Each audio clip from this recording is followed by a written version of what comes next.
everyone, and welcome to our bonus episode of the Black Dice Society. Thanks to you, our patrons, and your generosity that made this possible. This is the Mourning Rail. Before we dive into it, I suppose if you're here watching this, you already know who these wonderful people are, but on the off chance this is somehow your first time, let's get our introductions, and we'll go in the order that you are here on my screen. So we will start with Nora. Hi, everyone. I'm Nora Ibrahim, and you can find me on Neurological on the Things. And today I am, or not today, but always on this show, I am playing Nahara, your reborn, undead warlock. I'm missing words. I know there's more stuff in there. There's a number of adjectives about Nahara, but I feel like you hit the so high many. points. Oh, there's so many. Fallen Azamar. There we go. I remembered it. Fallen Azamar. Uriah. Hello, I'm Mark Muir. I'm playing Brother Uriah Macabre, a human cleric of the grave and worshiper of Ezra. And just the best boy, really. Just the best boy. Yeah. Finn. Hello, I'm Tanya, also known as Fen. I am your drow dumpier blood hunter. It took me a second, but yes, she's a drow, a dumpier, and a blood hunter, and who knows what's going to happen today? I don't know, and none of us do either. It's true. They have surprisingly little insight into what's going to happen right now. Valentine. Hi, I'm Sage Ryan. I go by Not Sage everywhere on the internet, and today I am Valentine. Valentine was once a high half-elf, but now she is a reborn aberrant mind sorcerer. Now she's better. Objectively better. Now she's some form of a zombie.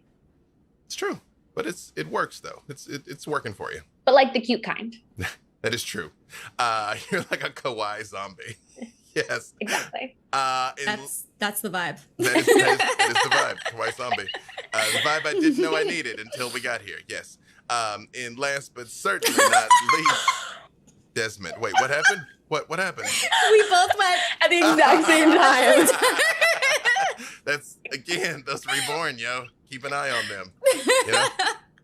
And last but certainly not least, Desmond. Hi, I'm DJ Knight. I'm playing Desmond, a human ranger inflicted with and actually loving lycanthropy. He's excitable about the things. Thanks for hanging out with us, and thank you for your support. Absolutely. Again, we literally couldn't do this without you. You might notice that Tatiana is not with us today. I wonder why. Oh no. Personally stressed. Maybe that axe finally caught up with her. I mean, maybe. Arguably, the axe catches up with all of us eventually. Though, Valentine is going to need you to not say that. But again, there are many different forms of horror, including emotional trauma, before we even get started. So, that being said, as you finally settle down to rest after your first day of absolute torment in Falkovnia, thunder rumbles across the sky. The mayor's residence in Delmunster shakes and vibrates like the house is going to collapse in on all of you. And then there is silence. Every hair on your body begins to stand on end. The air tingles like lightning is going to crash into the room at any second, and then it does. Blackish blue light fills the room, coursing all over your body, charging through you with pain and agony like you're going to be burned alive, inside and out. And then you see it. Charging through the gloom, a long metal behemoth rampaging through the mist.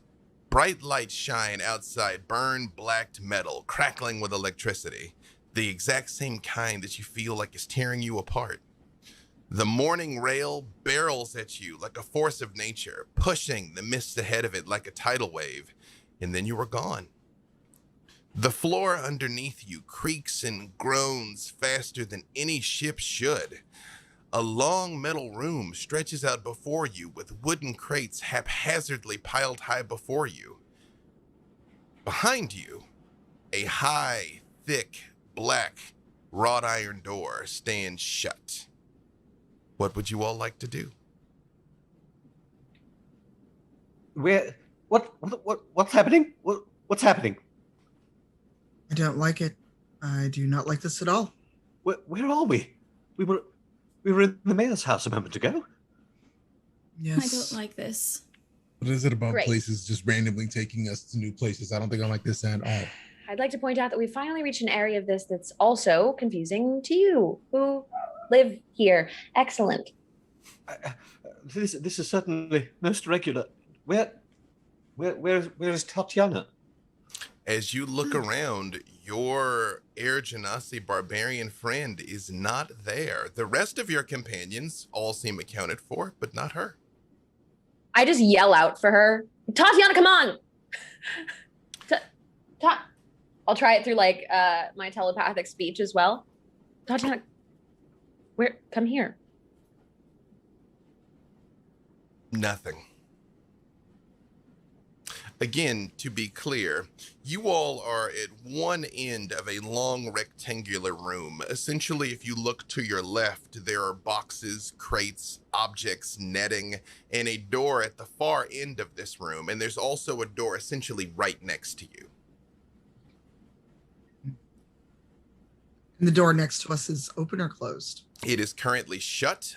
You don't know if it's locked. It is metal that has very elaborate grating, like a lattice work on it, like it's got a system of gears or some such over it. I hate to say this, but my Nahara instincts are to hoard things. And so what are in those boxes if I'm looking around real quick while everybody's trying to figure out what's going on? Give me a perception check. You all can. Okay.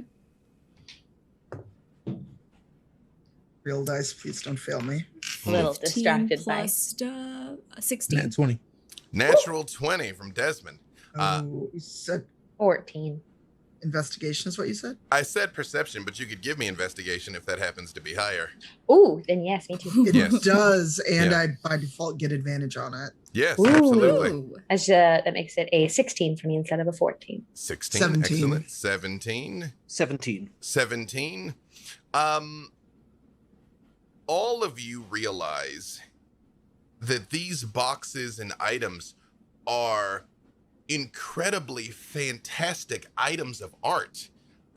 You in particular, Valentine, having moved in these circles, there are what would probably be, if not priceless, incredibly expensive statues, paintings, bits of jewelry, most sculptures, but they look like they were packed very quickly. Like it was like straw was thrown in the box and it just sort of was piled in and nailed and put up as fast as it could. Like it is very clear that it was done quickly rather than done thoroughly.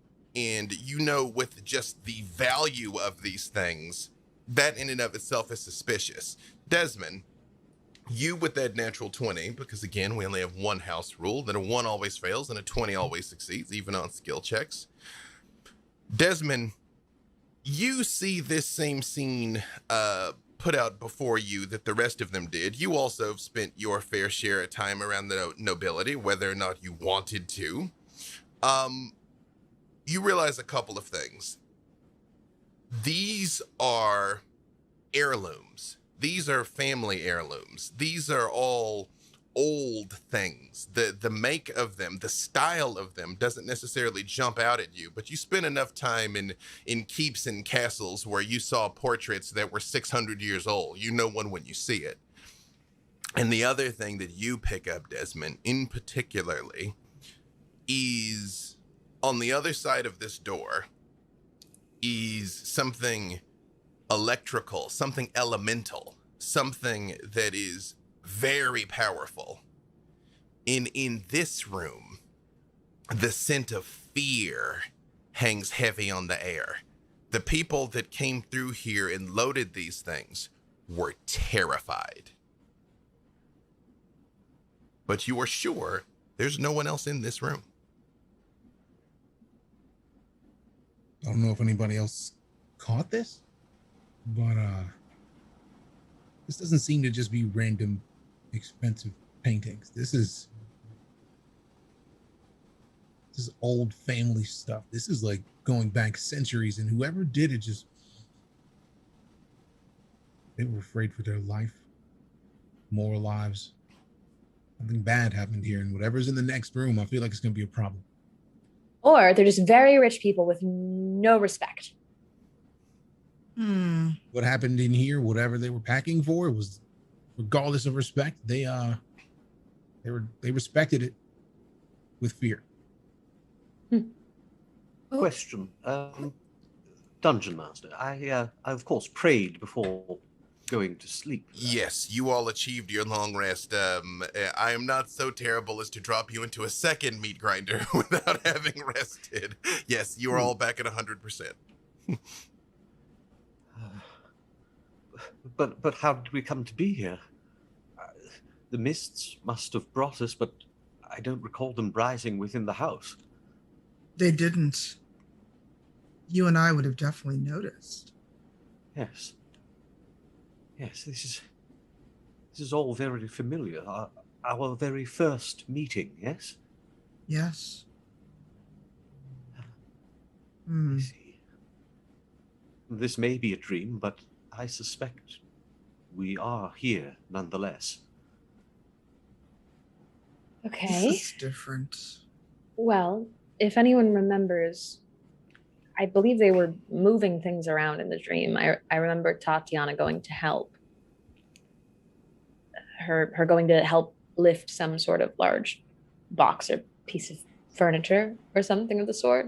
Yes, but we are most definitely not in the same place we were. This is not the house where we met the Weathermaid Foxgroves. It's I don't know what it is. I will. I don't remember, but I was muted before, and I just said that I was. As soon as Brother Uriah said, "I don't know if we're dreaming," I pinched him.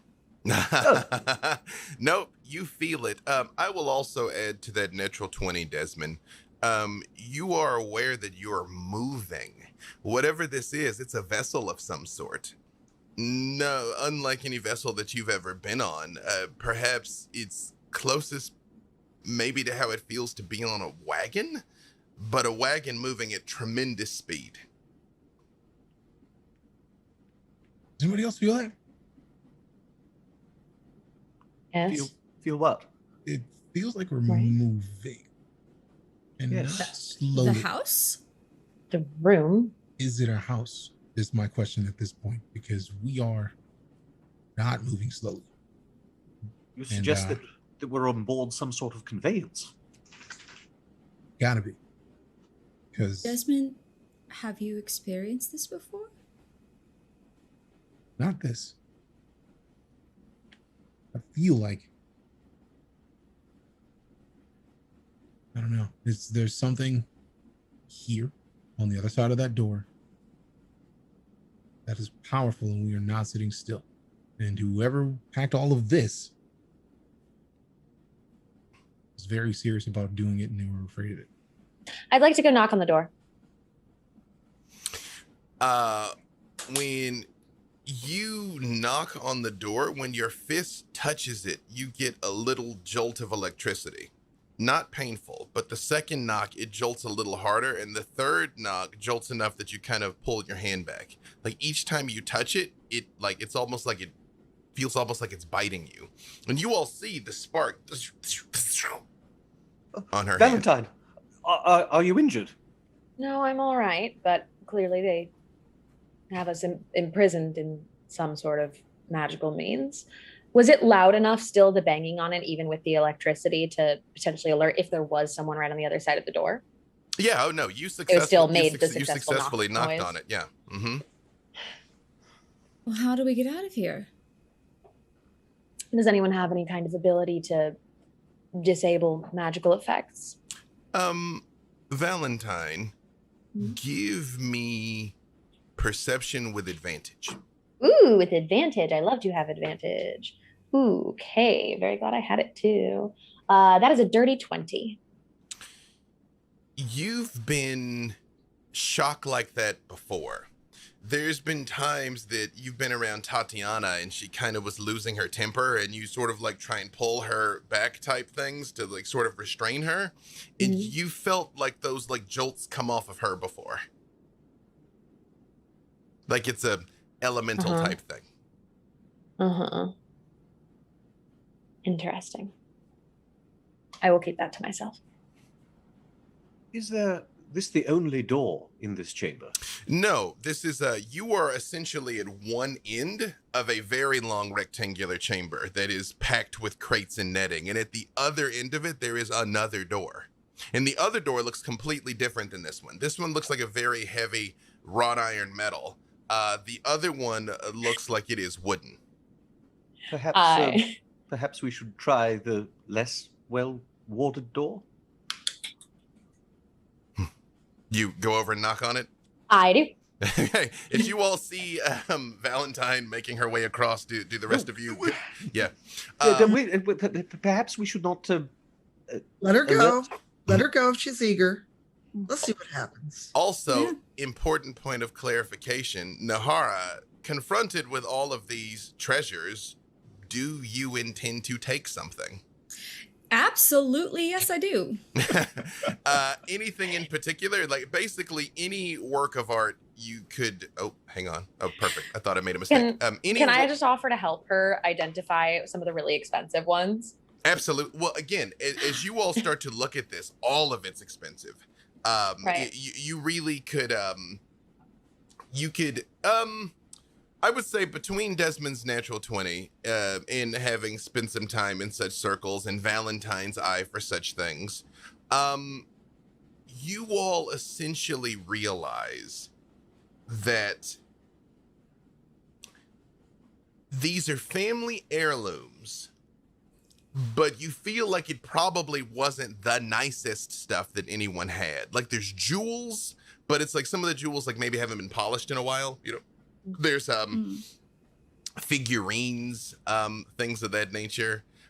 You very easily would be able to grab things like figurines, like a very nice hair combs, like pins that would go in your hair. You notice a lot of them are a lot of them are adorned with little bells. Is a very recurrent theme on these things, and also a lot of feathers on things.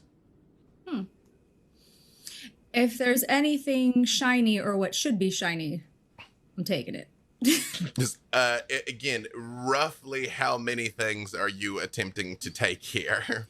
I mean, obviously, I'm not carrying around a big, framed piece of art. Right. But, if there's a few, handful of things that I could shove in a pocket. Couple rings, like a nice silver hand mirror type thing? Yeah. Okay. Second important point of clarification, are you putting any of those rings on, or are you just sort of tucking them away in pouches? You know what? Since you introduced, now I have to. Okay, I am absolutely putting rings on. And if there's something that's, is it a silver mirror? There is a silver, or just There's a silver mirror, I'll take it. Mm-hmm, yep, definitely silver mirrors. I will say, I assume that yes. Nahara's not being surreptitious about this. She's just taking it. I mean, if I'm not being I'm just gonna start shoving things. Nahara. Yes. I believe those might be someone else's possessions. Someone. Oh, they most certainly are. Yes. Yes. Well, let us set aside the larceny of it all, but we may be running into the people that belongs to almost immediately. If there's a pretty necklace, pass it up this way. Will do. But yes, I mean, if we're stuck here, and we won't know that until we find our way out. Yes, but I'm saying they may be somewhat upset if they were to encounter you wearing perhaps their grandmother's ring. They'd be so sore about it, they wouldn't be in boxes up in some strange room. True, I suppose that's an argument that could be made, but perhaps we should not openly display the things you've pilfered. Certainly. And I'm not taking off the ring. I'm just putting my hands in my pockets. Valentine. That will do. There is a lot of jewelry here. One thing in particular catches your eye. It is almost like a white gold that is woven into strands. But as you pick it up, you notice it glows very faintly, like when you touch it, almost like it is infused with moonlight. Ooh, I will most definitely put it on. I won't take my pearls off, but I'll drape it around them. Exactly. Perfect. Two layers now. I thought you just said too late, and I was just like, damn. No. Wow. No. Flying guillotine necklace. No head. No. Excellent. Does anyone else do anything in this room Yeah, done before that. you all head to knock on the door? I just look at Desmond and then look at all the stuff. I'm like, that's a bad idea, isn't it? Get the feeling it might be. I like being, well, not sort of kind of alive. I'm just gonna. They didn't learn from that axe, did they? To be fair, we did get helped a little bit from what I've heard from everybody else by the brain. So that brain doesn't think very highly of us, though. I somehow get that feeling, being somebody who suffered its wrath. But if it stopped the people in the woods, there may be something to this hoarding ability. The brain is useful. I'm just waiting for it to attempt to kill us all. It's gonna do it again. It did it once. So all right, just so you and I at least are on the same page. Okay. Finn and Desmond, you both very much get the sense the brain's looking at you. It doesn't have any eyes. I'm It's a sure. brain floating in the jar, but as you just feel like it's looking at you while you're talking about this. Devin just looks at it like, "What's up, man?" Meanwhile, Uriah is sort of standing just behind Valentine and Nahara and is sort of like popping out on either side. I'm just saying it might be considered quite provocative if we are to encounter someone Steal? who's... Yes. Brother Uriah, if I could just offer a word of advice. You make terrible things sound like so much more fun. Yes. I'm just saying, perhaps hide the things that you're stealing. Fair. I like an offering of a little deceit.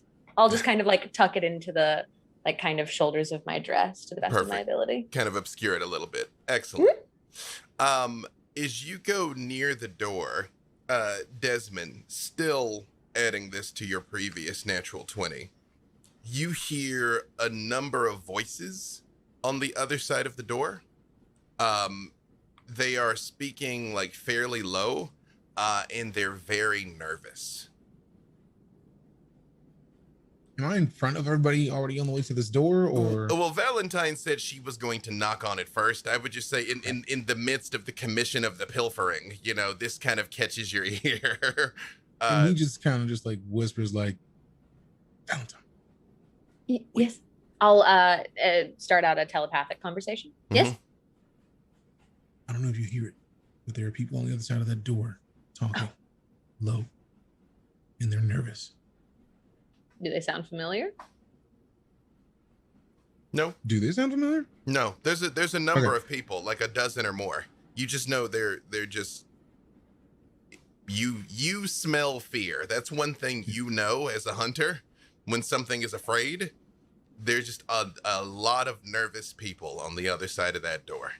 I would rather encounter some nervous and afraid people than wildly confident ones. And with us approaching, they probably should be. True, but you cage anything. I know this well. You cage anything, and it's liable to fight harder than it ever has. And there are many of them. At least 10 of them. Well, probably 12 or more. But there's a lot of them in there. Do we want to get them afraid and at the ready? Well, Desmond, you are currently caged, so what will you do? That's a fantastic question. We'll see. As you guys look at this door, there is a very heavy lock on it, but it's a lock that locks from this side. It is not designed to keep anything in here. It's designed to keep people out of here. Good. We should be prepared for them to be somewhat suspicious, considering we seem to have materialized in the place they store their valuables. That's fair. Well, perhaps they'll be afraid of us. They might be. Maybe. Still, I just kind of smile at Desmond. people do very rash things when they are afraid. Perhaps we should try to put everyone's mind at ease. Sheath our weapons, that sort of thing. Well, kind of hard for me to sheathe my fangs, Uriah. Oh, could just not display them so openly. Oh, but I Don't do wanna- that. Don't do that hissing thing you do when we first walk into the room. Perhaps. But what if I want to give them a nice, friendly smile, brother? Okay, well, that's going to unnerve them, I think. But I don't mean to. We should perhaps proceed with caution. Things could get out of hand very quickly. I love it. I agree I, with that. I don't think that we should be sheathed, as you say, because if we do step into danger, we won't be prepared. Or as prepared. I mean, be prepared with a firebolt. I can't see that. Perhaps we should lead with that. I would Prepare. put myself forward as an envoy, as it were. Sure. Yes. Please You have my lead full the way. support. I'll unlock the door. When you do, you hear as this very heavy lock opens up easily, though, and the door swings open. And on the other side, you do see rows of cots. There is about 15 of them. There are people sitting along the cots, many of them like comforting each other. Many people are openly weeping. Several people are standing up and pacing. When the door opens, they all stop and turn and look at you all at the same time. Some of them look very unusual. You notice humans, half-elves, halflings, creatures that you're accustomed to, but a number of them look very different. Some of them look incredibly pale, either white or light gray.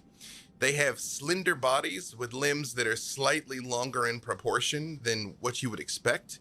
They have colorless eyes circled by thick black rings, and their hair is mostly a shade of silver, followed by a platinum blonde. And then others resemble humans, but they have more animal-like features. Their bodies are fit and lithe, and they move around in an animal manner, like crouching and looking at you. And one of them hops back, literally springs and leaps like a cat. And like cats, they have wide, flat noses with large eyes, pointed ears, and claw-like nails on both their toes and fingers. Their hair is thick and it's worn long, and some have long sideburns to match. About half of those people have canine features, while the other half of them have feline features, and they've all got long hair growing from their forearms and their lower legs. And at the far end of this room, which is also shaped like a long tube, two armored men holding pole arms stand on the other side of the next door. Actually, I take that back. There are no armored men at that door. We mean you no harm.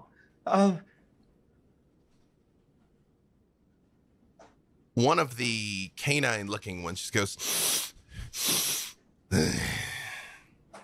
and you see most of them, they don't reach for weapons or anything. In fact, all of you give me perception checks. While we're percepting, Yes. can I ask Desmond a question? Absolutely. That's Nabbit. 19 on the perception. Okay. Also a 19. 19. No. Well, one, can I ask to reroll? Because I caught this trying to roll off my desk. Absolutely. Floor dice don't exist. That's not any better. That's That's a 4. 4. Yeah. Successfully disbelieved. Nahara, what did you get? I rolled a 6. Excellent. You're just trying to hashtag act natural right now. Mm-hmm. Although Finn, you said you wanted to ask Desmond a question. Yes. So I lean over, Desmond. Yeah. Do these people seem like they carry the same abilities as you? Or is this more shape-shifting? Can't I tell that? There's something, Desmond. They feel familiar to you. They feel like kindred spirits, but you've never seen anything like this. They're not like lycanthropes, like half man, half wolves. They're like people, but have these slightly animalistic features, slightly extended maws, like the rounded eyes, claws, but that's not the same thing. I don't feel like they can change that. Right. You feel like they just are that. I don't think we are exactly the same. I can call the wolf or the full moon. I have no choice, but I don't think they can control that. It doesn't. It feels similar, but not the same at all. For those of you that got those 19 and above, which I believe was Uriah, Desmond, and Valentine. Out of 7, so I didn't. Oh, not Desmond. Yeah, Uriah and Valentine. You two both realize these people are all dressed very foreign. They don't look like they hail from any land either of you have ever seen, and the two of you come from very different lands. However, there are no ostentatious displays of wealth like what you just saw in the next room. They seem like common folk, and they seem largely unarmed. These animalistic ones clearly have very long claws and fangs. You see the odd short sword, maybe a mace here or there, but they very much seem like common people. In the humans and the half-elves and the halflings, aside from their unusual dress, look like humans, half-elves, and halflings. And none of them say a word. They just everyone freezes and looks at you. We mean you no harm. Can you understand what I'm saying? Well, yes, of course. Good. You speak common. Did you all just make it aboard before we deployed? I did not see your face. You see, one of the very pale ones stands up and looks at you for a second, Valentine, and he sort of like shimmers for a second, and his hair turns red just like yours, and his ears extend just like yours, and he like leans towards you, and he actually looks eerily like one of your older brothers. I'd like to make a telepathic link. Mm-hmm. Quite the look. Oh, you're capable of speaking in my mind. Oh, I did not mean to offend. I forget myself sometimes. Oh, it's a... What do you mean? Interesting ability. I'm a changeling. We all can do this. We've only had our normal faces on out of respect to everyone else here. Is he saying this out loud or just to Valentine? When you say what an interesting ability, he does say that out loud. He does reply to you out loud. Changelings, how remarkable. Sorry, you said aboard? Where exactly are we? Sire 1313. How is it you don't know which train you're on? The Lightening Rail. Lightning Rail. I'm afraid we just found ourselves in that room we've just come out of, and we have no idea where we are or what's happening. You see, when you say that, one of the animalistic looking ones stands up and says, this seems like a trick to me. No trick, I assure you. I am in earnest. We are travelers. We were in Falkovnia. Does that ring any bells? He very much stands up, and he's about Tatiana's size, and he's got a broad, scarred chest with like thick, curly hair all over it. And he walks in and he's like, Probably came in with those other ones. Make sure that we behave back here in steerage, right? I don't know what any of those words mean. No, you have to forgive my friend. You see, we've all drank a little too much last night, and so we kind of don't remember how we got here. You see... I'm just trying to persuade him. Yeah, roll persuasion. I have a question while she rolls persuasion. Yes. The changeling that took on the red hair, Yes. does he look like he copied my appearance, but because it was masculine, it made it look like my brother? Exactly Or- that. He did. okay. He did not actually become your brother. Right. He would not have had Yeah. to have seen my brother. Right. He just a masculine. Okay. Right, but it is a very good approximation of you if you were a man, basically. Okay. Just figuring out how concerned I need to be. Yeah. No. It's not. He doesn't literally put on your brother's face. Yeah. Yes, Nahara. Dirty 20. He just sort of looks at you for a second and he goes, I guess. Yes, just as she said. Drinking. I am a drunkard. I'm a drunkard, and I look at drinks. I use prestidigitation to make him smell like alcohol. You No.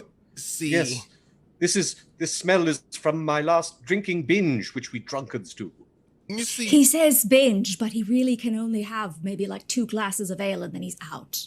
Just a lightweight. One of the halflings steps forward and he is wearing a emerald green overcoat with gold buttons. And when he smiles, he's got gold teeth in the front of both of his on both of his incisors. And he gives you a huge smile and kind of thumbs the lapels of his coat. And he just says, now, friends.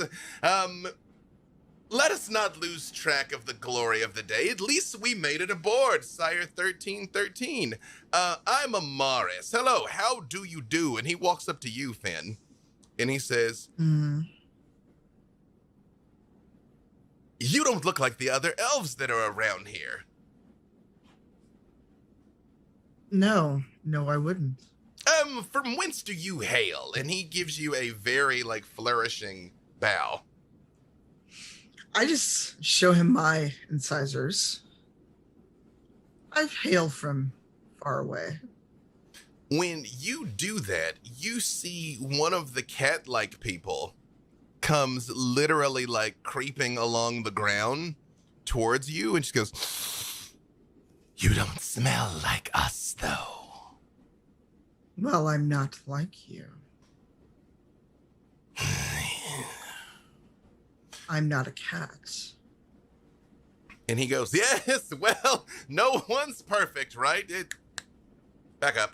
And you see the cat does kind of throw it in reverse. And he says, You have to apologize to my friend here. Everyone's just a little worked up with our delay in setting off. We were just a little nervous that we weren't going to make it out in time.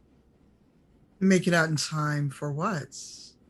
He goes to open his mouth, and that same big hairy one literally pushes his head and says, Nothing. And he goes, Oh, yeah, I guess I might have had a little too much to drink myself.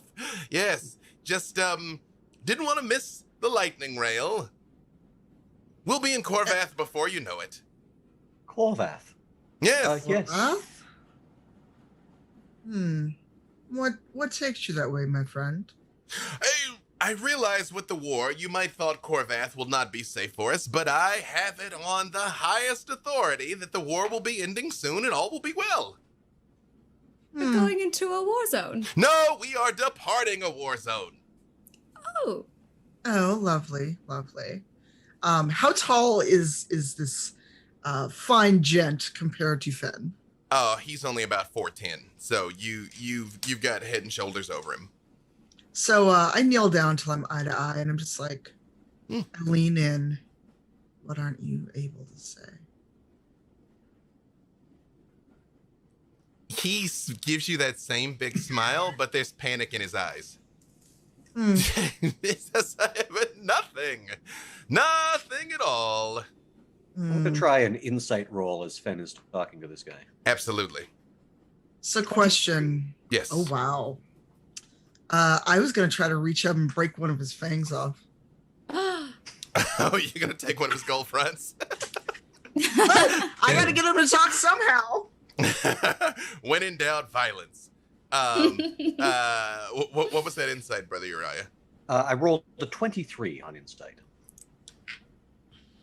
He absolutely is not saying all he knows, but you can tell he's actually hoping that you're going to tell him something he doesn't know. He's actually hoping you have answers, not vice versa. I'll sort of lean into Fan and whisper that. It's like, I'm not sure this gentleman knows much of anything at all. He seems to be trying to get information from us as to what's actually going on. Oh, then I'll keep those pretty gold fangs. Are you? So, I'll give him like that predator kind of look of like the gold. Yes. Replacements? Well, yes. When my father died, he left me his gold cufflinks, but that didn't seem very fashion forward with the look that I prefer, so I just wanted a piece of papa with me always. I could perhaps line up a pair for you. Not my style. What if you find something in, I don't know, a nice white gold, silver, platinum? He does lean in and he says, I couldn't help but notice the wealth that your two companions here were displaying. Tell me, were you here on behalf of one of the houses? No. Curious. All of you give me perception checks. Oh, that's so much better. A nat 20. Hey! 17. 17. Also a 17. 17. 9 for me. 9. Again, you're like, what wealth? I don't know what you're talking. Just an 11 this time. Doesn't look like anything to me. Valentine in Desmond, you both hear.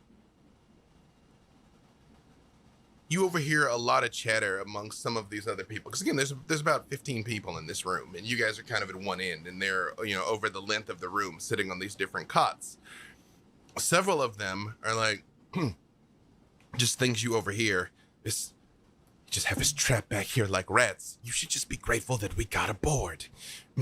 Well, we could just go. There's nothing stopping us from just going through the next car. Of course there's something stopping us from going in the next car. Are you a fool? You've heard the stories. Those are children's tales designed to keep us in place. Well, it's going to work on me. Do not open that door.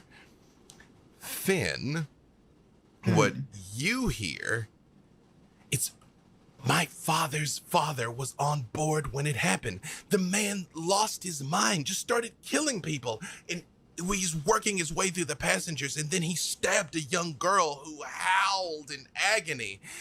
She warped his mind. She warped everyone's mind. He took his own life right there. They say he still haunts that car. I'm telling you, friend, we should just stay put. And when we arrive in Corvath, never get on board Sire 1313 ever again. They call it the Mourning Rail for a reason. Oh dear. And is that the door past where we currently are? You, with your natural 20, you very much get the sense they're like on the other side of that door is the ghost. Okay. You hear all of what the others hear too. It's pretty much, Finn, an equal mix of people being like, the train's haunted, and the rest of them being like, that's not a thing. Like they're just telling us that because they think we're stupid. But you, Finn, pick up the one person who, at least their father's father, was on board when it happened. Okay. Get Fan and just, So what's the issue here? Because I rolled a low. I don't know. Well, wait, hold on. I think Uriah was going to say something. Oh, yes.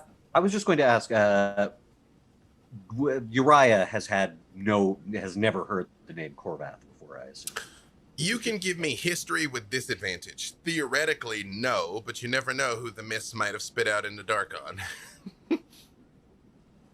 Oh, well, the first one was a 3, so that's probably the one I'm taking. Yeah, a 3 or a 21. Let's go with that 3.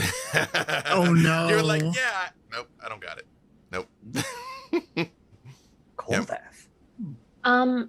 I'd like to ask the one who's kind of like fronting the group, Mhm. are the cars ahead for the like higher households? Is that what you're saying?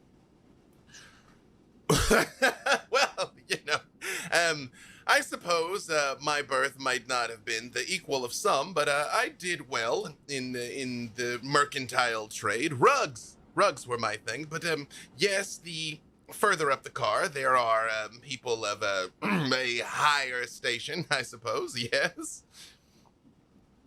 Great. Well, we're all together, and I come from House Asteria, so I'd love to just peek in and greet some, I'm sure, friends up ahead. If you would you just I'm sure it's just superstition, but I would be remiss as a gentleman if I did not inform you that they say the next car is haunted. I'm sure it's nothing, but it is what they say. Fun. At that point, Finn is going to walk over, trying to gather everyone together. You see, by the way, Finn, not to interrupt, Valentine, when you say we're going to move on, you see the pale one that looked like you sort of turns back to looking how it looked before, and they just very quietly, very faintly shake their head no. And then in your mind, he just says, I realize it sounds like a foolish superstition, but that place unsettles me. Any of the others who panicked and ran early did not come back. Perhaps they are simply sitting in a jail car further along. I cannot say. But I have advised my family to just stay put until we are called for. That's not really my thing. And yes, Van, you are sort of able to and they do kind of pull back from you and go back to their own conversations. And you all feel like you have the ability to speak privately. Did I hear someone say that next car was haunted? But do you mean by a ghost? Yes, a spirit, a vengeful, evil spirit. I can see what the big deal is. I mean, it's dead. Half of us have been dead before. We've seen a lot of dead things. I died again yesterday. See? Well, just I'll tell you the information. We can decide what to do. I'm not afraid of ghosts. So supposedly, someone's father's father, way back when, was on the train, and a man lost himself and just started killing people. And unfortunately, he murdered a girl, and her scream, her howling of pain, was said to have warped his mind, and he cut his own throat. Ooh. And they say it's his spirit that haunts that car. So not just a ghost, but an insane, murderous ghost. Yes, that kills children. It's incredibly rude. No children here. That's a very good point. No, just so you know what we're going into. Fair. No, I mean, yes, it does sound like that it would be someone traditionally viewed as evil, but we can't just sit back here, right? I mean, if why you can't slum it, Valentine? No, I shouldn't be here. None of us should be here. Tatiana could be out there somewhere. Or she could be locked in with the ghost. And that is your way of persuading me against going in there? Oh, no, I didn't say that. if there is I any was chance just- that Tatiana's on the other side of that door, then it becomes absolutely urgent to go through it. Brother Uriah, Hmm. give me a religion check. Religion, you say? Mm-hmm. Hmm. Oh, just an 8, I'm afraid. I'm a little discombobulated with all these talk of murderous ghosts. Yeah. Yeah. Yeah, if you saw his thought balloon, he's just watching himself being stabbed by a ghost over and over again. Oh no. Valentine, you do feel that familiar stirring along your spine. Well, isn't this a fine how do you do? I realize Finn was being facetious, but these accommodations are quite not up to our standards, especially if there are luxury cars further ahead. How fearsome can any one ghost be? I can't imagine that after the things we've been through in a span of 24 hours, that a ghost would be the thing that stops us. You are powerful as well as shrewd and calculating. Still, I'm not familiar with the configuration of this conveyance. What is a lightning rail? Would I, in any capacity, know that about game? You can roll history with disadvantage. Theoretically, you shouldn't know, but the dice may smile upon you. Who knows? It's a nat 20. But you know what? That's what you get for giving me an inch there. I did say disadvantage, but I'm gonna let you. Oh have no, you're that. right. I should roll at a disadvantage. No, Okay. I'm going to let fate Sir. smile upon you. I cannot make this up. I rolled a second dice when I said it, and it's a 20. I will take a picture. I will text it to you. I'm not touching my dice. Look at my tray. I believe you. Apparently, Valentine is meant to know. Right? Mm-hmm. You can't make that up. However, here's how you know. As you are listening to Tregram, you're like, lightning rail. In your mind, you hear, yes, there was another place, a land called Eberron. They had 5 kingdoms that had a great war in a place called Corvale. Sire was the greatest and most beautiful of all of them, and it was doomed. These fools think they escaped. They did not. This train fled, and now it roams the mists. You get a vision, Valentine, of the vessel you saw in the dream before you came here, and it looks like similar to a wagon train, but there are no wheels. It's pulled by no beast. It floats above the ground, and at both ends of it, there are what you instinctively comprehend as the power sources, crackling with electricity. And you see a robed woman goes near it and waves her hand over it, and the energy flares up for a second, and you see a face form out of the mist that you immediately realize is an air elemental. And she says something to it, and it sort of nods and just goes back, similar to how you would come and scratch a horse and give it a carrot before setting out on a long trip. And another robed figure at the far end of the car does the same thing at the other engine, which you realize now that first door must have been containing some sort of air elemental that is part of the power supply, and there must be something similar at the other end. You see people rushing along, hurried. They're clearly panicked. They're carrying suitcases. Many of them just have clothes just kind of draped over their arms. A couple of them are picking up children and are rushing on board. And you see a beautiful man standing there, and he's like, "Be calm, everyone. All is well. This is just another wonderful day in Sire.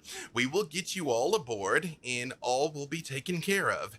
And as they are starting to board, you see people start coming off the train, and they are panicked. Many of them have tears coming out of their eyes, and you see people that look like the ones that you saw here in this steerage car.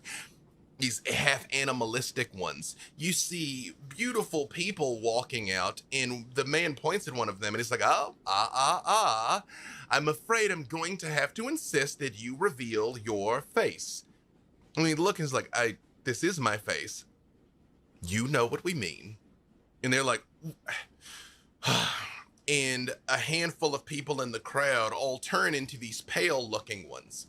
But you notice when they change forms, the other people in the crowd don't panic. They're not like, but they sort of, what looked like people and elves revert to these pale looking ones.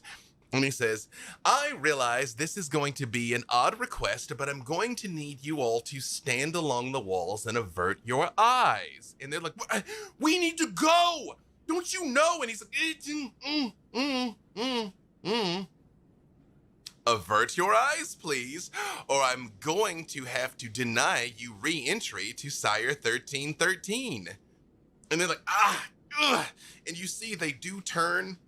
Some of them cover their children's eyes because, of course, they try and look harder. And in the distance, you see another form of an odd conveyance coming along. It also is covered in this electricity, but it is much smaller, and it is coming up towards what looks like a station here. And you see, as it pulls up, doors open and two very large jet black constructs of some sort get out. And they turn and they look, and you see, after they look and point at a person who wasn't facing the wall, that robed figure literally raises their hand and twists it like this, and you see the person's head jerks around, like if somebody grabbed their head, pushed it against the wall. And then he just sort of like makes a fist and motions towards the car. And the two large constructs go back, and they open the back door, and when they do, darkness rolls out.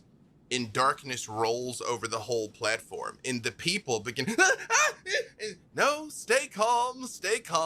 We will be underway shortly. We've just had a late, very important passenger that we have to get settled, and then you will get aboard, and we will be away." You hear, "Oh my God, we're not gonna make it. Shh.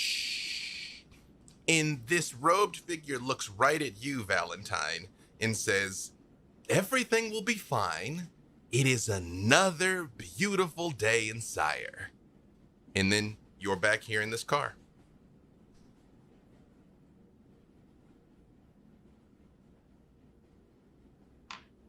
Valentine, are you all right?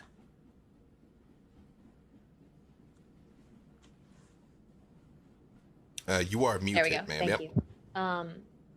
Struck speechless by the vision. Yes, I had a strange vision about the lightning rail here. This thing we're on? Yes, this is the thing we're on. It's not like a carriage in any capacity. It's being moved by some kind of elemental force, I think. At least that's the best way I could understand it. And it, I'm going to kind of like pull Brother Uriah aside to make sure that no one from the car can hear. I don't think this train is going anywhere. I can feel it moving. Oh, it's moving. I don't think that there is an end destination. These people fled from something awful, and I don't think it was very recently. I think they've been moving like this for a while, and I don't think that they're going to arrive where they think they are. Oh gods. Brother Uriah raises his eyes of the grave and just looks around the room. Do these people detect as undead? They are all dead. And there is a very powerful undead resonance on the other side of the door. Where these people believe there's a ghost, there is something over there. Ironic that the ghosts are warning us about a ghost. I realize there's not necessarily a lot of nuance and subtext with your eyes of the grave, but you, Uriah, all of these people are dead. This train is dead, but you feel no malevolence from them. They're more akin to spirits that are trapped than restless dead, if that makes sense. Mm-hmm.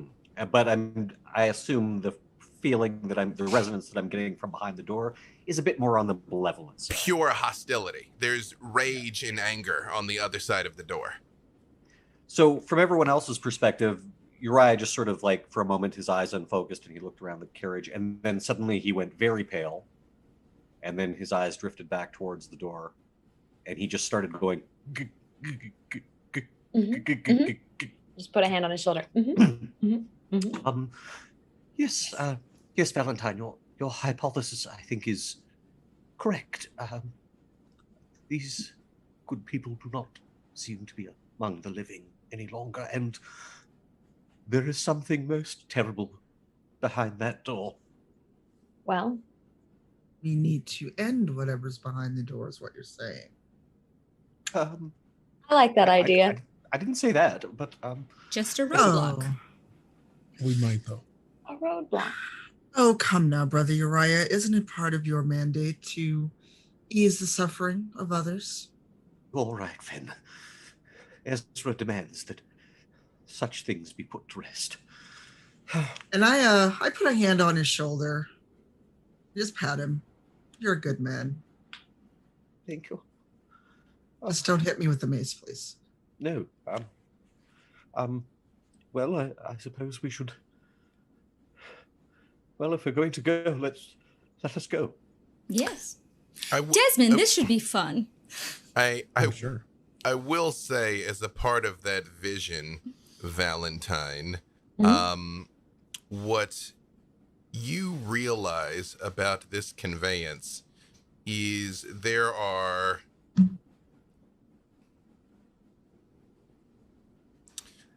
is the engine, then there are 6 cars, and then the other engine. You realize the ones further up were the entire train. Lightning Rail was beautiful, but it was gilded with gold and platinum in the first 2 cars, and then very ornate, like carved mahogany in the 3rd car. The 4th car, which you feel like is where the ghost is, was just unmarked gray. And then there was the steerage car that you're in right now, which was just this is basically standard construction. And then the cargo room, which you've been through, and then the engine that was at the other end. Well, there's going to be something they're afraid of, and then probably just fancier ghosts than these. Very well. Are we committed then? Mm-hmm. Please. I'm ready. Brother Uriah holds his holy symbol. Watch over me and guide my path in the mists as he casts protection from evil on himself. You notice when you cast protection from evil on yourself, a couple of the half-elves in the room visibly move away from you. They just sort of like scoot across on the cots. I also scoot away a little bit. Yes, I suppose that hopefully this won't come into play, but anyone with the undead descriptor would be at disadvantage to attack me. Yep. Oh, no. Heaven forbid, right? Yeah. Yeah, it's not causing you any pain or anything. I think it's just if you directly try to attack me. And Yeah, no, I feel like for Valentine, it just unsettles her a little bit. Yeah, it Just just feels kind of feels weird. Yeah, Ugh. feels weird. Ugh. Yeah, smells Bad bad. Finn just kind of Bad like vibes. gives him a look like, how dare, I'm right here. And Yeah, as Probably we, like Hurtful. like to undead, it's probably like an overpowering smell of church incense or Yep. potpourri or something. Yep, he smells like frankincense, like hardcore frankincense. I will say, as the lovely Nahara determined for us also, if you attempt to turn undead and Nahara, Valentine, or Finn within 30 feet of you, they also have a chance of being turned. When it happens. No. Mhm. I just Not imagine Brother fun. Uriah with one of the church censors going, I'm sorry to come back. You guys, I mean, Yeah. I'm low level. It's not a terribly difficult DC to beat, but you know, Nahara managed to do it the other day. but so they're low level also, That's Brother also true. Uriah. We sure That's also are. So, are you all intending to proceed? Yes. Hmm. You notice Yeah. as you move ahead, that same sort of nervousness is going through the train. You notice a couple of people are very much like watching as you go, like simply expecting you to open the door and die, basically. But nobody tries to really interfere with you. And Valentine, you especially realize why they're so nervous. Not only are they dead, they don't seem to know that part, but they were delayed. They were trying to leave and Right. they left late. So that's Yeah. what they're like, oh, it's they still think they haven't escaped, essentially. It's why they're so worried. Right. They're being pursued. Mm-hmm. As you all get to the door, all of you give me perception checks again. Hmm. 14. 5. 5. Perfect. 15. Brother Uriah is just concentrating 16. on praying. 16 praying. Did anybody beat 16? Not quite. As you get close, there is a little window in this wooden door that you see ahead of you. It looks not dissimilar from this one. There are a couple of crates and things in unused carts. And Nahara, for just a second, you see a little girl. She's pale. She's got dark hair. She actually looks not completely dissimilar from you, Nahara. And she like looks around and looks at you and goes, and runs and hides behind one of the crates. So this little girl is alone Seems in to a be. haunted room. Appears to be. And is actively trying to wave you off. Like she very much is like, go, don't, no. And then hides. Well, as I turn around to everyone else, there appears to be a solitary little girl who happens to somewhat look like me, trying to wave us off. Shall we go in? Yep. Wait, Sure. wait, didn't you say that it was the murder of a child that sparked all this? Yes. Oh, yes, it's very much probably her. Oh. Brother, Can I see the... Oops, sorry. no. Yes, man, sorry. I was going to ask, can I see the child or can only Nahara see this child? What'd you get on that perception? 15. I will say with a 15, you kind of caught a glimpse of some motion when she dove behind the crates, but Okay. only Nahara clearly saw her. Like, Okay. Brother Uriah, you can give me religion with advantage this time, because this is theoretically your jam. Ooh. Theoretically. Theoretically, I think he's just a little too frightened to pull that off because it was like a 6 and an 8. It bees like that sometimes, Brother Uriah. Your mind is elsewhere. Yep. Yeah, he's just continuing doing that little mantra like, I am one with the mists, Ezra is with me. I am one with the mists, Ezra is with me. I am one with the mists, Ezra is with me. Important point of clarification. Who's going through the door first? I think just in case a turn undead goes off, Uriah should be at the end, so at least everyone who fails will be driven forward rather than back into the... Yeah, so he'll go last. Perfect.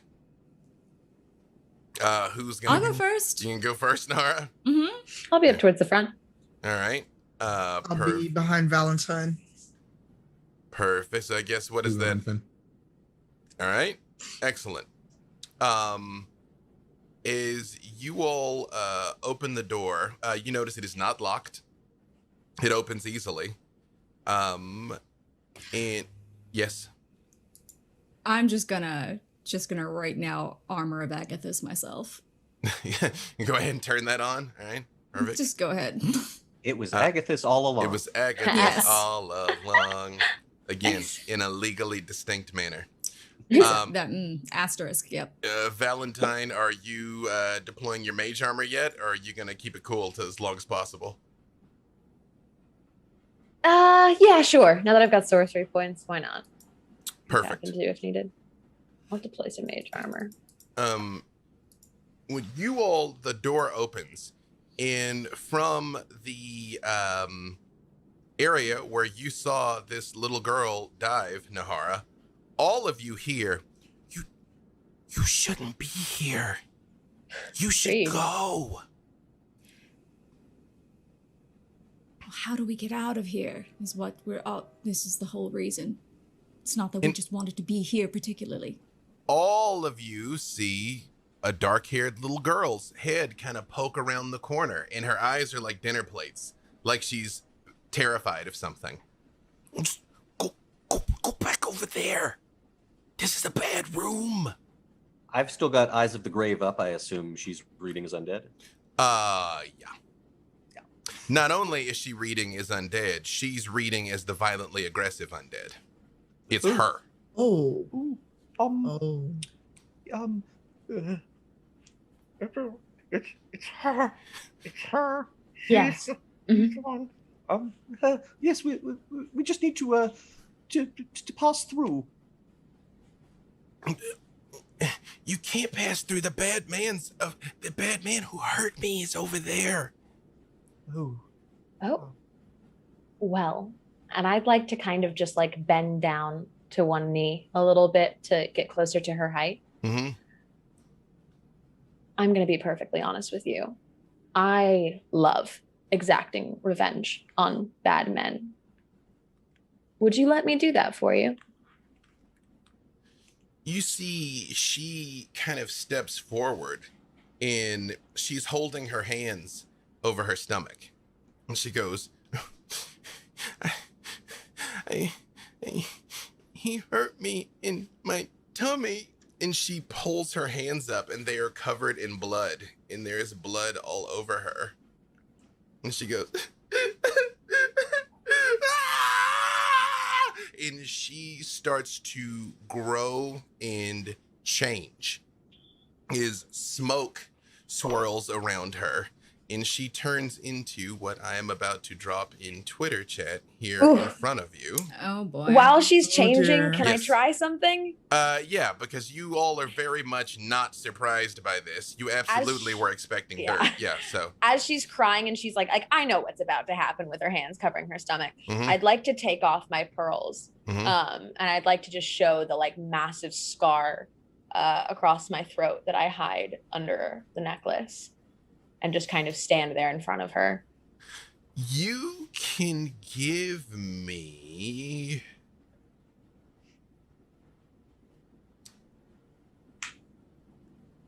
Oh dear, I Give- just opened that image. Oh, yes. I Oh, haven't yes. moved yet.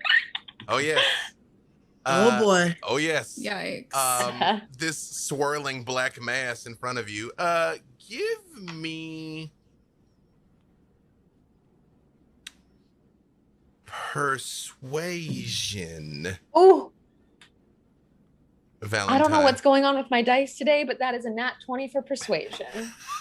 My dice are so kind to me. I also have a +6 in persuasion. It is my whole thing. You all see all of this like dark energy swirls in and it expands, and you realize that this thing is about to wail.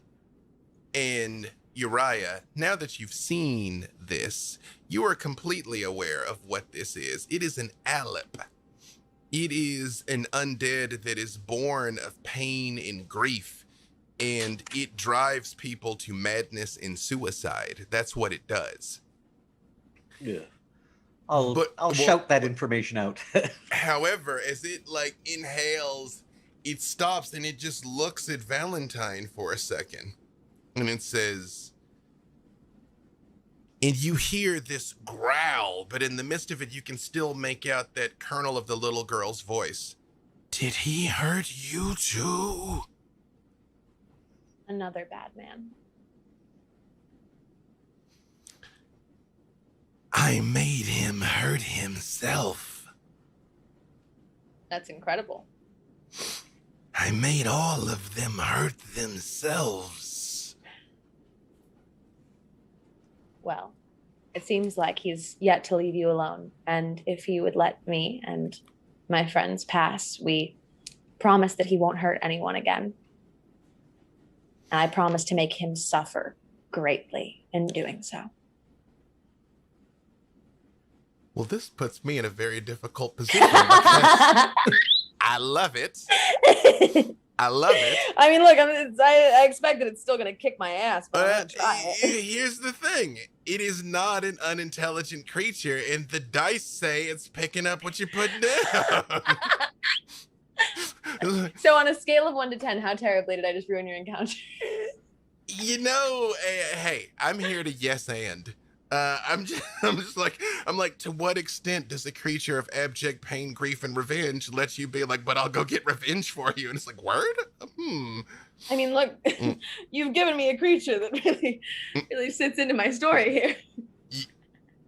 You see it sort of swirls for a second, and the mass dissipates just slightly, and you see the little girl standing in the middle of it, still covered in blood, but now her eyes are black and sunken in, and she just looks at you and says, promise you'll hurt him?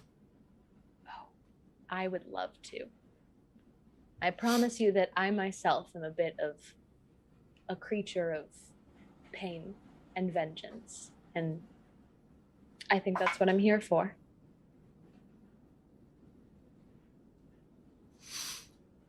Okay. And you see she sort of just like steps to the side, out of the way, as you all see this swirling blackness all over her. But she does step out of your way. I turn to the group as I'm like buttoning my pearls back on. Very, very well done, Valentine. Yes. Thank you. So I guess we got to kick its ass then. Yes. Yes. Can we go now? We'll get him.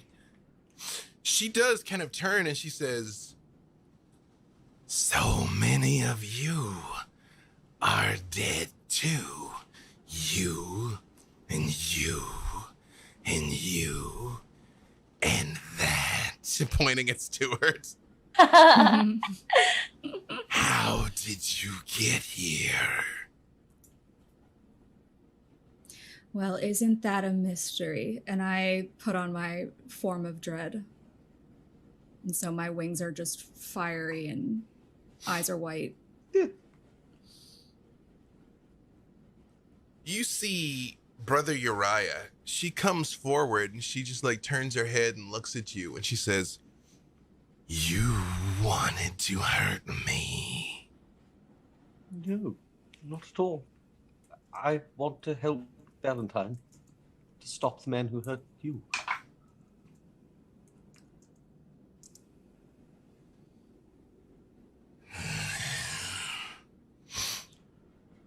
She just steps back slightly and she looks at all of you again, and she hides behind the crate and she says, I hope you get him. Don't come back if you don't. And you see the shadows begin to coalesce and hide back behind the crate. And they're gone. Are you all right? Yes, that was most unnerving to be in direct communication with a vengeful spirit.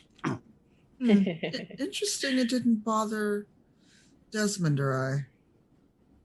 It pointed at you when it said you're dead, but yes, other than that, it did not interact with Desmond in any way. Hmm. It is intriguing. Well, you're not undead. Maybe it reads your lycanthropy differently. Possibly. Hmm. Curious. Fascinating. Perhaps we should move on before she changes her mind. I feel like it's a great idea. Yes, I'd like to go now. I pull my sword in readiness. As you all go to the far side of the car and prepare to slide the door open to see what awaits you, that is an excellent time for us to go to break. Because that was a very effective solution. Well done. Well You know, done. Well done. Hey, I always say two things. The intelligent creatures behave intelligently, and I'm here to go with the yes and. So fate dictated that you were able to get around that because she was going to be no joke. So Also, we're still level 1, y'all. We're level 2.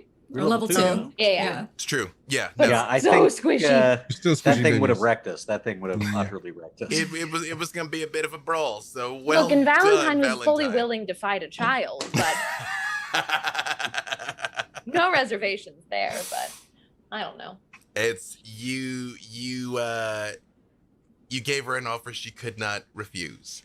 But that being said, even though in the strictest technical sense, this is a bonus episode, a deal is a deal. And I still want to shout out our top sponsors, our top patrons who made this possible. I actually had the list ready in advance because I was like, for once, I'm going to be ready and I'm going to just be able to go when the time comes. Then I rebooted the computer and now I don't have it. So I'm shamelessly stalling while it loads up again. You know what? We'll do it opposite way this time. We'll give the shout out to the patrons when we come back from break. So actually, nope, hang on. It loaded now. It loaded, so never mind. We're gonna do this. It is, you know what? If you guys are gonna take the time to support us, I'm gonna take the time to do what I gotta do to load up the list to give you your proper shout outs. So Fair enough. Just as an aside, Mark, just for your edification, brother Uriah, the thing I kept trying to get you to know with your religion check was that everything they were describing was in Aleph, a one of these spirits. But the fates didn't want you to know. As a player, I thought it might be something along those lines, but Brother Uriah, he gets pretty flustered sometimes. I will say, look up the art for an Aleph on D&D Beyond. That's the thing that they saw. It is it is spelled ALLIP, and it is incredible. But that being said, thank you to Alan Zozo, Aurelia Rolfe, shout out to our homie R.A., Brian Dwyer, Chip Reynolds, Chris Smoot, Ducati, Forrest F. Moore, Graffumbly, Hell Knight Games, Josh Alund, Kira Snow, Mark Radwin, Matthew Henderson, Michael Skidmore, Mr. Albert, Rob Tremarco, Ronan Monkey, I get happy every time I read that, Tech Queen B, Thomas, shout out to our homie Thomas, Zachary Hubisher, and Zort1. You guys are our top supporters. Thank you for making it possible to do what we do. And with that being said, we are going to take a quick 10 and we will be right back.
And we are back. Thank you all. Also, we would be remiss if we didn't say thank you to Wizards of the Coast for sending us all copies of Van Richten's guide. I appreciate that we all, quite independent of one another, chose to flex the special edition.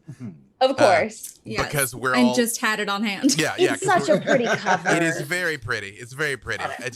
We did not coordinate that spirit board. So now in the House of Lament, you guys understand this is what I was describing in the House of Laments, the spirit board. There As it was. soon as And I saw do it. especially love that my other Ravenloft character that I play is on the cover. Yep. So there you go. Nice. There you And go. I got one, y'all. I'm moving while we record this. I'll hold up Yes, two for you. That's true. There Thank it is. you. We got both. We got DJ both. has my other copy. Yeah, you put it up on Twitter, so we confirmed that you have it. I realize in the world of first world problems, when WotC sends out PR swag, I always get it last. I don't know if it's alphabetical or what. When the Christmas boxes went out, I got mine like 4 days later. So much so I was like, oh, am I not gonna get one? But then I can't complain because it's like a gift swag. So I was just, and I had a lot of complex emotions, and then it finally arrived, and it very much was like Christmas morning. I was like, oh, I got it. So this, I still got the same day as you guys. I just got it much later in the day, basically, because I was getting texts from people being like, oh my God, I got it. It's so cool. And I was like, I hope I get it. I hope it's cool. Yeah. So thank you, WotC. Thank you so very much. Okay. Thank you, WotC. I got. Now, with that being said, having gotten past the vengeful spirit of the little girl still seeking revenge for her murder in times long past, you all open the door, and this is completely different this time. These people are beautiful. They're all humans. They have slender builds and long limbs. They have an innate and easy grace, as well as a poise and elegance that is rare among humans. Most of them have wavy dark hair, although a few of them have pure white hair. They all have it cut to a medium length and left loose to shift freely as they move. And as the door opens, you hear, the Western Army was victorious at Sai Run Road. The war may be ending soon. Yeah! And they're all giving cheers and toasts in this completely different mood than the previous car that you were in, where everybody was panicked and skittish. These people are basically having a victory party. And as they sort of knock their drinks back, they kind of look at you one by one, and they're like, oh, woo! That stings. That stings. To life, though. Hello, friends. Certainly. Hello. And I just realized I'm still in form of Dread dread, form? and I just Yeah. kind of, like my wings just kind of like extinguish back into feathers. Mhm. And everything just kind of goes back to normal. You see a woman with this same bright white hair and piercing violet eyes comes up to you, and she kind of stumbles because she's holding a goblet. She clearly is in her cups. And she's like, no, that's like a work of art. That was so incredibly beautiful. Might I sketch you? Sure. Go ahead. Yes, I will right now. And she holds her hand up, and you see out of this time there are there's like a central area where all of them are having these parties, and there are what looks like at first you think are closets, but when she motions, one slides open, and you see there is a very comfortable looking feather bed with some of her effects in there. And she holds her hand up, and a pad and a quill pen float kind of haphazardly across the room into her hand. She's like, I got it. Okay. I am so confused but intrigued, and I'll just start posing as I'm continuing a conversation with her. Like my wings are just like. Yeah, she's like, no, it's and you realize she's got to be seeing three of you, Nahara. But in about 12 seconds, she flips the pad around, and it's perfection. It's you in your dread form, but you look simultaneously menacing but beautiful, coming straight towards the viewer. And she's like, the perspective is a little off, but I think I captured your cheekbones and non-specific viciousness. That was remarkable. How did you do that so quickly? I'm a master artisan. You can have it. And she does I can? tear it out of the notebook and gives it to you. Mm-hmm. I've never had anyone draw a portrait of me. I mean, I feel like no one has until I draw the portrait. Thank you. I'm Nahara. Oh, What is your name? Nice to meet you, Nahara. I'm Emery. Emery. Are these all your friends? Yes, you know, the upper crust of Syrian society. You don't look like a Syrian, but you got a lot of Syrian jewelry. Are you a merchant's daughter or a queen of some sort? Yes. And you notice in the Yes, picture, I am. every piece of jewelry you're wearing is in the picture captured perfectly. Like, again, she looked at you once and done. It's a lot of evidence. Evidence that I now hold in my hand. As Nahara holds up the portrait, Uriah is like, that's really quite lovely. Thank you very much. When we get back home, perhaps we can book an appointment and I will commit all of you properly to oil on canvas. Sure. You are all so wonderful. You with your piercing eyes, you and Desmond, she very much just puts her hand on your arm and like squeezes your shoulders. She's like, such excellent muscular texture. You have beautiful, what manner of hair is this, Finn? She points at you. She's like, it is so incredible. I have never seen such a thing. Finn just kind of leans back. It's like, better not touch me. I Or my hair. would not offend you by asking to touch your hair. I am merely touching with my eyes. It's a tradition of my people.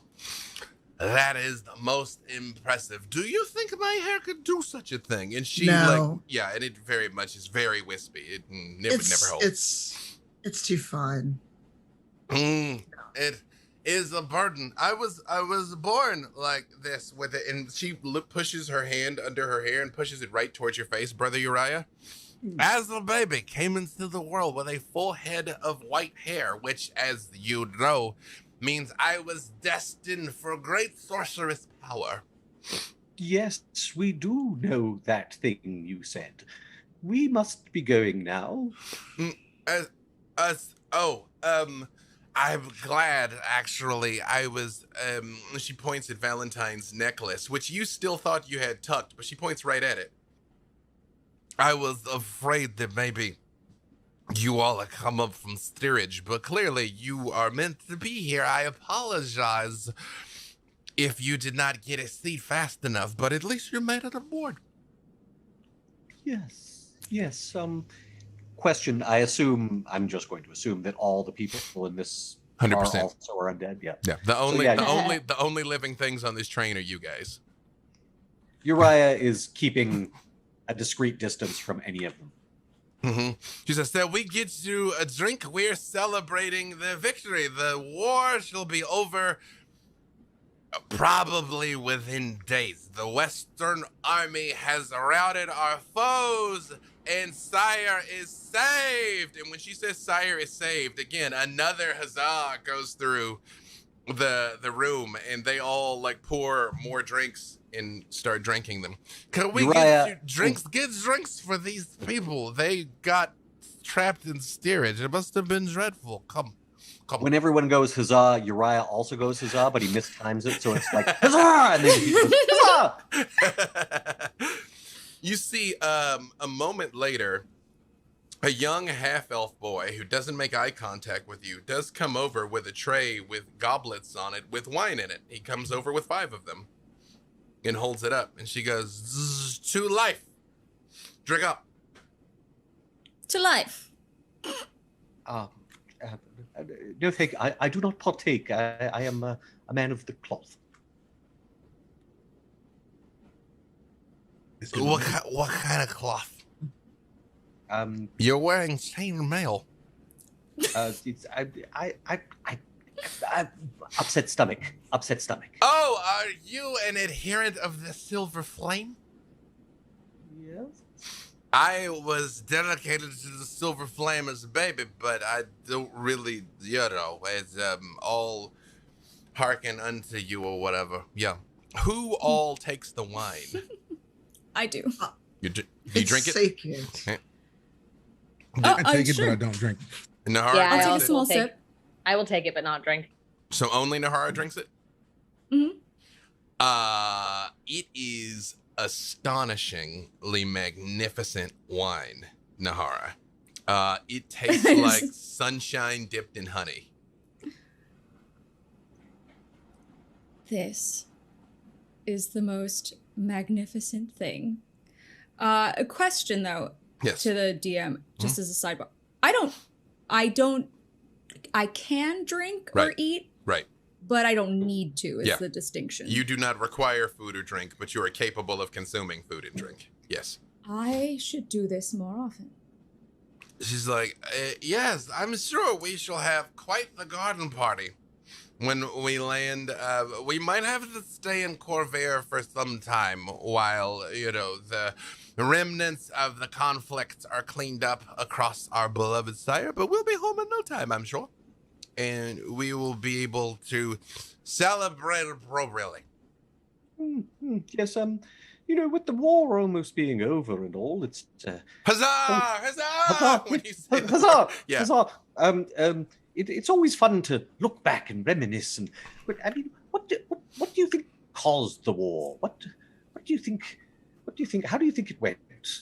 Oh, I don't know what caused the war. Is the other kingdoms were jealous of Sire. We are Yes. the purple jewel in Galifar's crown. Beautiful Sire, wondrous Sire. And the other nations were jealous of us, and they tried to band together to destroy us, and we were surrounded on all sides. But we were saved. Well, he sounds very handsome. I wonder what he looks like. I'm trying to see if she'll draw a picture of him so we know what he looks like. Which him? Sorry. Oh, the artist. If the artist would. The Who king. you? Get her to draw a picture. Okay, all right. She can do that. She when you mention that, she just says, oops, sorry, I apologize. I am about to sneeze. Nope, it's not there. It's not coming. She when you say, she's like, yes, the Queen Danil Irwirnan has led us to victory. Yes, long may she reign. And she goes and she's about to draw a picture, and she's like, actually, I don't know what she's going to debut for her victory mask, so I don't want to get it wrong, but she is the best of us. Yes. Victory mask. Cheers. Cheers. But yes, the victory mask. Yes. That's What is that? Does she change her face, or is it an actual mask? Where did you say you hail from again? This does not. There it is. How could you not? Oh, you are travelers. You are new to Sire. Is that it? You have not realized the wonder of our enlightened culture in our appreciation of Sire. Yes, but it's very wondrous so far. Well, yes, siren appreciation is what we call it. It's you just have to understand that beauty and magic are all that matters in life. As she's apparently sneezing at ghost dust. and one should dedicate their life to perfecting either or both of those things, beauty or magic.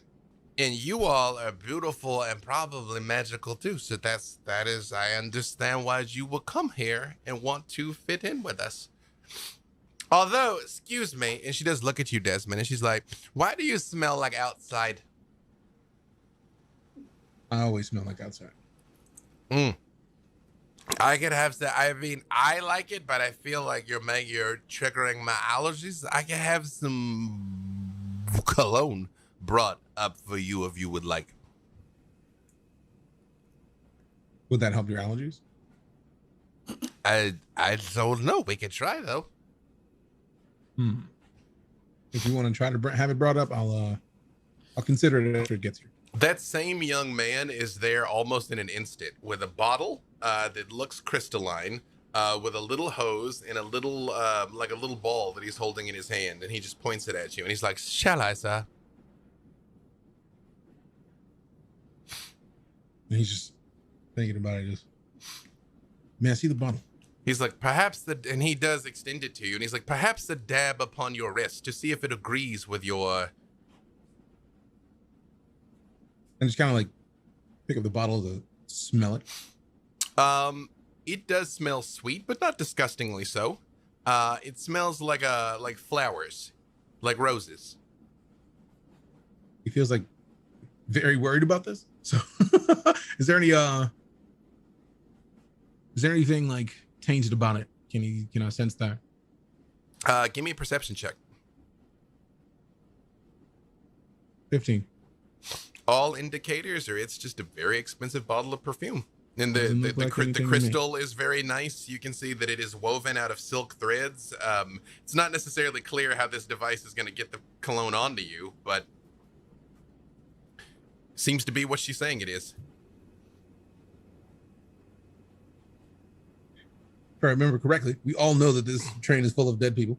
You have been told that, yes. It's just like, he's having hard concerns about like accepting a gift from a dead person when the what is it, just kind of like do it. So he's just hold on to it and thinking about it. Sorry, I did not mean to offend. You there, holy man, could you help restore my wits about myself? Um, And she just leans forward. Yes, that's actually a rather complicated invocation of a deity, and I'm but an initiate at this stage. Oren, could you help me, please? I need to be able to focus. And you see a very overweight man kind of lumbers over towards her, goes, and when he blows, you see gold mist comes out and hits her in the face, which she inhales, and you see go up her nostrils, and she's like, oh, yes, sorry, I must have been rambling on. Ooh, it's repeating on me. And she looks at the drawing and she goes, "Oh, dreadful," and snaps her fingers and it bursts into flames. I could not live down if that were to be out in the world with my name on it. The one of me or the one of? The drawing that she made of you. Yeah, as of yet, she did not make a second drawing. She very much destroys the drawing she made of you. That is not reflective of my art. Oh, no, it was really quite beautiful. You captured her very well. Yes, it was lovely. So, yes, I do believe you told me you were travelers, but you didn't say from whence that you have hailed. I don't mean to offend. You don't look like you hail from Breland. Certainly not Sire. Neither Carnath or Thrain. Oh, Are you by chance on Darien?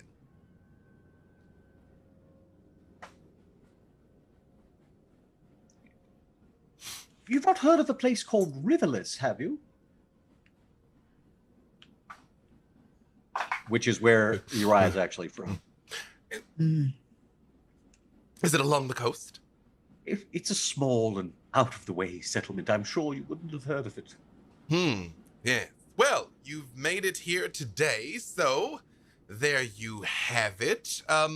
You must have been traveling for some distance. You see, she very much like looks at all of your clothes, which are completely different than what any of them are wearing. Would you like to take a rest? Shall I see if perhaps we have a vacant sleeping car? Food?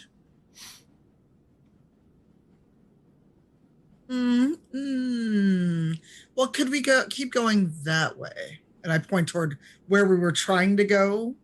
So at that door, there are two guards there that are standing with pikes on both sides of the door. And she says, perhaps that is the luxury car. Were your tickets for those accommodations? And Fen just kind of looks at her. What are you trying to say? That someone like us couldn't live luxuriously? Oh, no, nothing of the fashion. In fact, all of us here do not have access to those accommodations. I cannot look down on you for existing at the same strata that I exist. I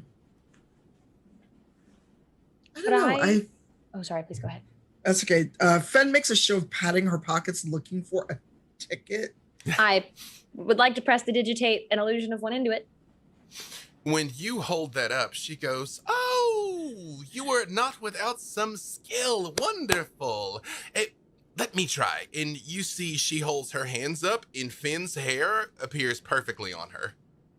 And she goes, "This is lovely." And also, Valentine, you realize this is a very advanced illusion, because when she shakes her hand, like, you hear it sliding along her shoulders. Like, it doesn't just look like it's there, it's there. And she says, "I understand the appeal." And Fen starts reaching for a dagger. Brother Uriah sort of slides in. Well, thank you so much. Thank you. We'll just be on our way, if you don't mind. Has anybody seen anyone that looks like they would murder a child around? It's a little joke. It's a little joke. Goodbye. What a charming colloquialism.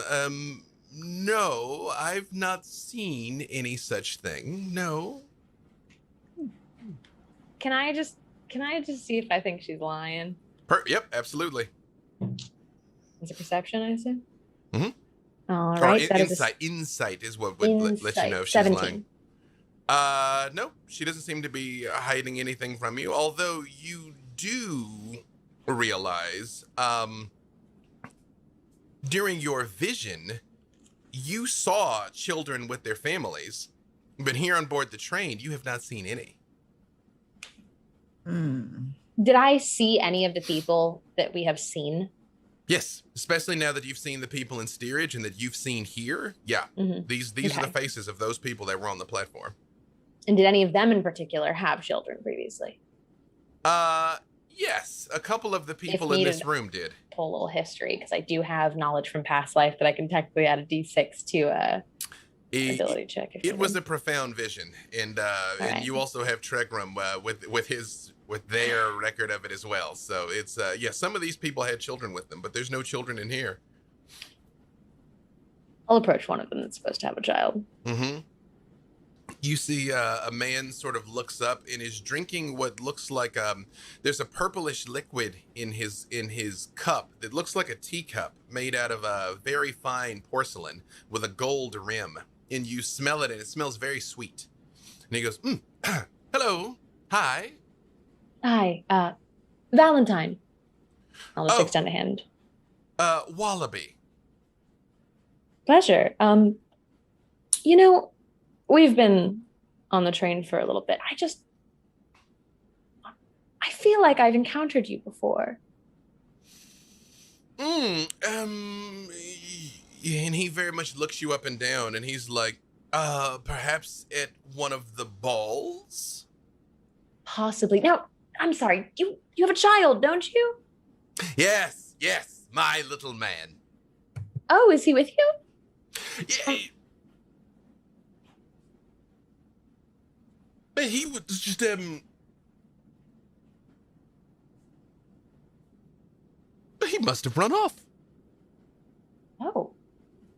Might want to look around, wouldn't you? I suppose. Oh, I'm sure he'll turn up. It's a lightning rail. There's only so many places the scamp could get off to. I suppose. I'm sure you wouldn't want him fumbling back into steering. Oh, yeah, steerage. Steerage. I know that word. Well, Nailed it. you know, contrary to how some other people might feel, I don't look down on those of more humble means. I have no idea what it must be like, but to each their own, they still have their own beauty. Siren appreciation, of course, you know. Did you see any of those shifters? They're such strange people. They're half human, half not. I did. It's very interesting. Yes, quite. Well, you know, we can't all be Syrian, so... All right. I'll head back to the group.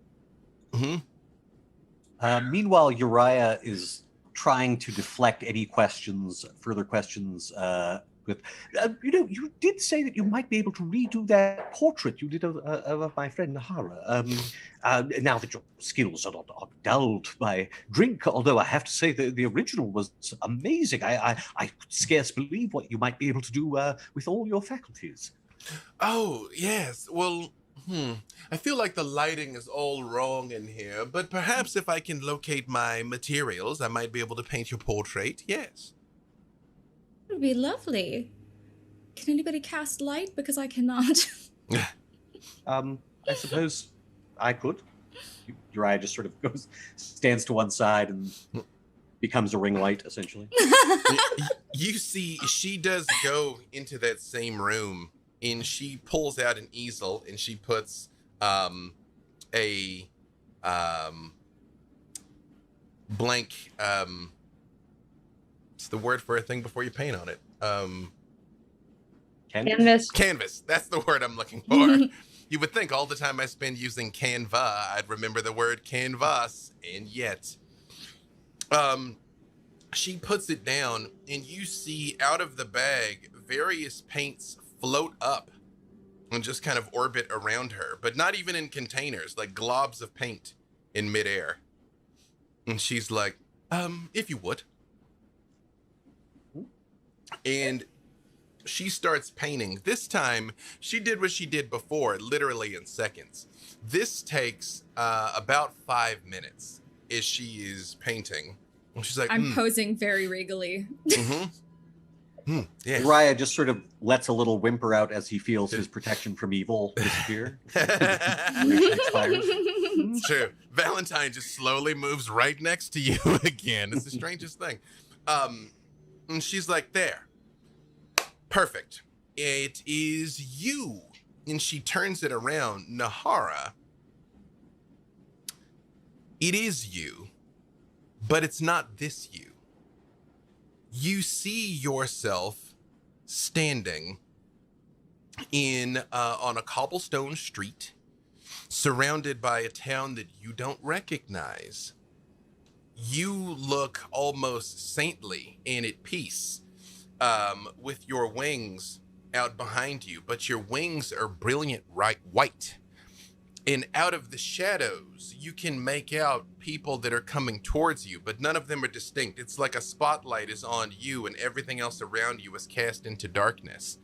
And in the sky above you, there is a bright red talon like a hawk that is coming out of the sky down towards you. And she says, there you are. It's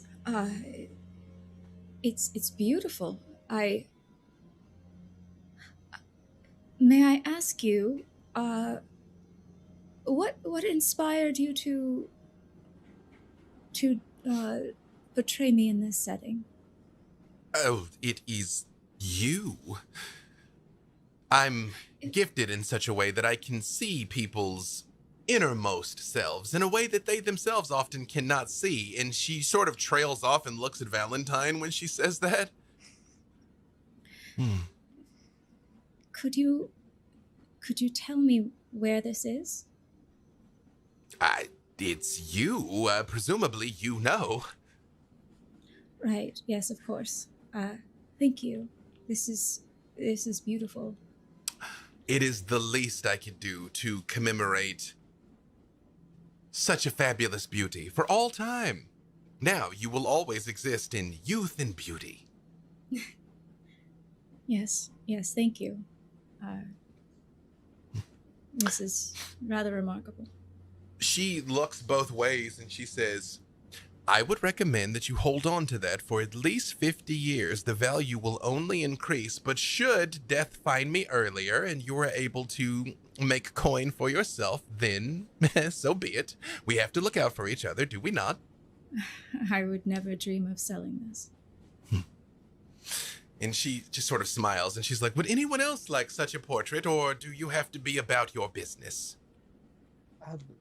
About our business, I fear. Thank you. It really is lovely. She just, she looks visibly disappointed and she says, all of you are so interesting looking.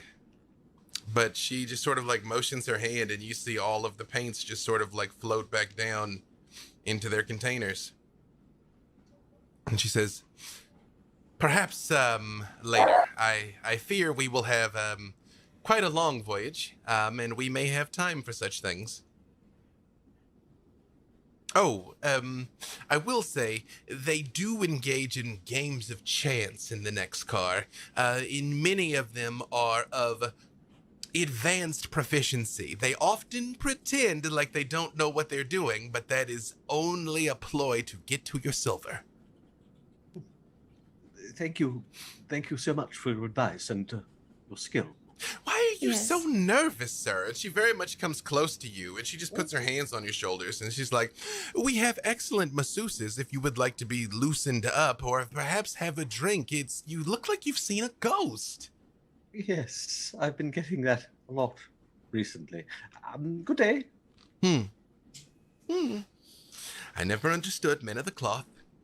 Another round, please. And they all huzzah! And you see that suited boy does bring out more wine, and she immediately starts drinking again. Presumably you all head towards the other door. Yes. The guarded Yes. one? Yes. Oh, absolutely. By the way, what happened when I reached for my sword as she mimicked my hair? I thought Uriah said he jumped in front of you. I thought. Okay. Yeah, right. Yeah. Uriah, you saved her life. Yes, Or unlife. I suspected that might be the case. You notice as you walk by, a few of them, you notice take out pieces of wood and they start whittling likenesses of you. Some of them, other ones draw pictures of you as you go by. Some of them start writing furiously and sort of like humming to themselves. Like, all of you give me perception checks. You can give it with advantage.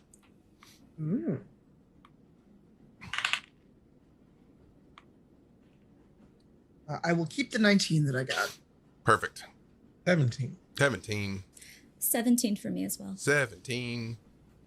Best is a 14. 14.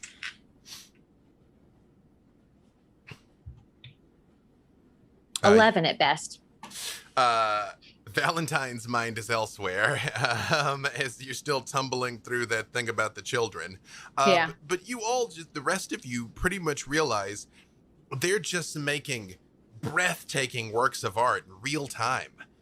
They're making sculptures, they're whittling things, they're writing poems, they're composing songs.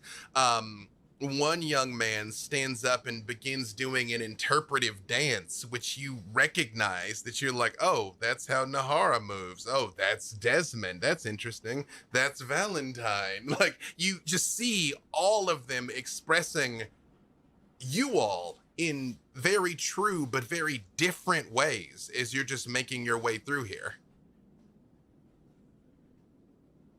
It's so fascinating. Yes. Skill in such a short amount of time.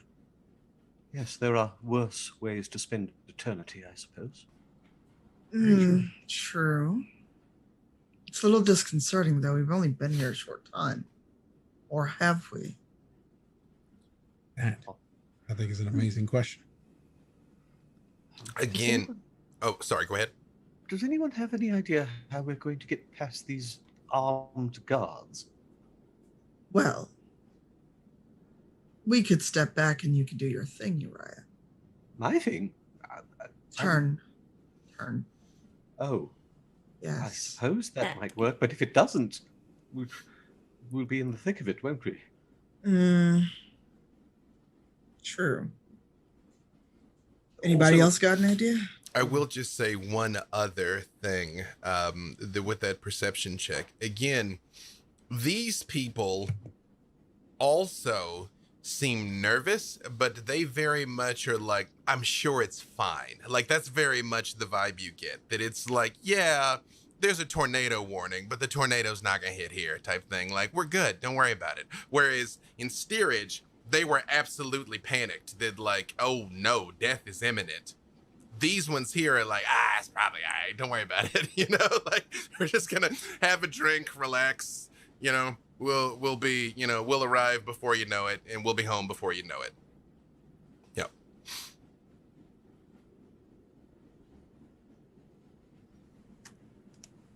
I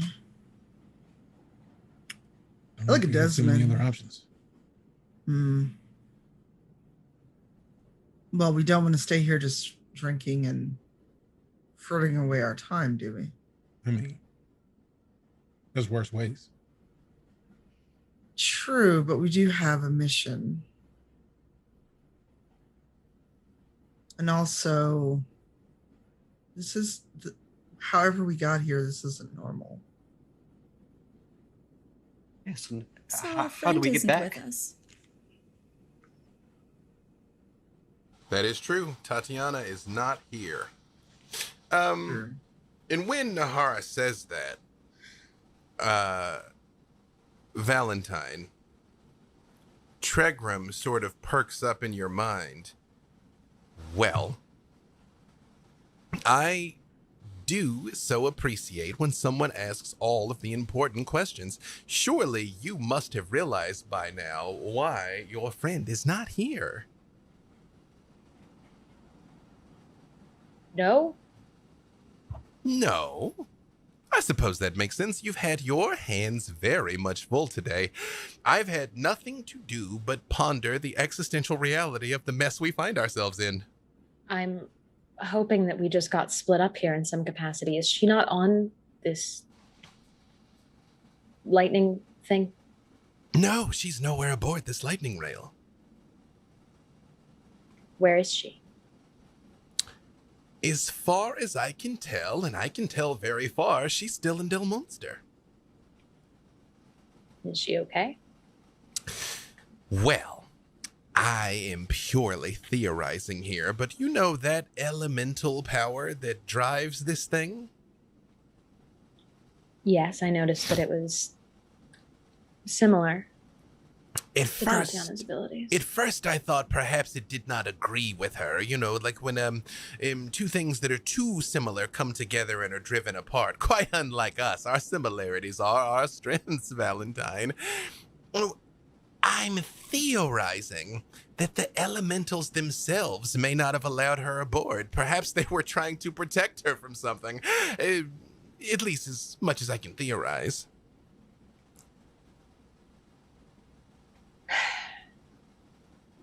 Okay. Any idea what happened to all of the children? I wasn't paying attention to that dreadful tiny things. I could ponder it further if you like. I was trying to dedicate my not inconsiderable intellect towards figuring out what happened to Titania. I thought you would be more concerned with that than ghost children. I don't care, to be honest, about the children of the train, but I am trying to figure out what's going on, and I think that that's awfully suspicious. Ah, it is not an example of sentiment, but of self-preservation. Yes. Now I follow. I will ponder it and let you know. I live Thank to you. be of service, Valentine. Certainly. As you all approach, when you get about 10 feet away from the guards, they both move their pikes and cross them in front of the door, but they don't say anything. They just like, almost like an automated door to block you.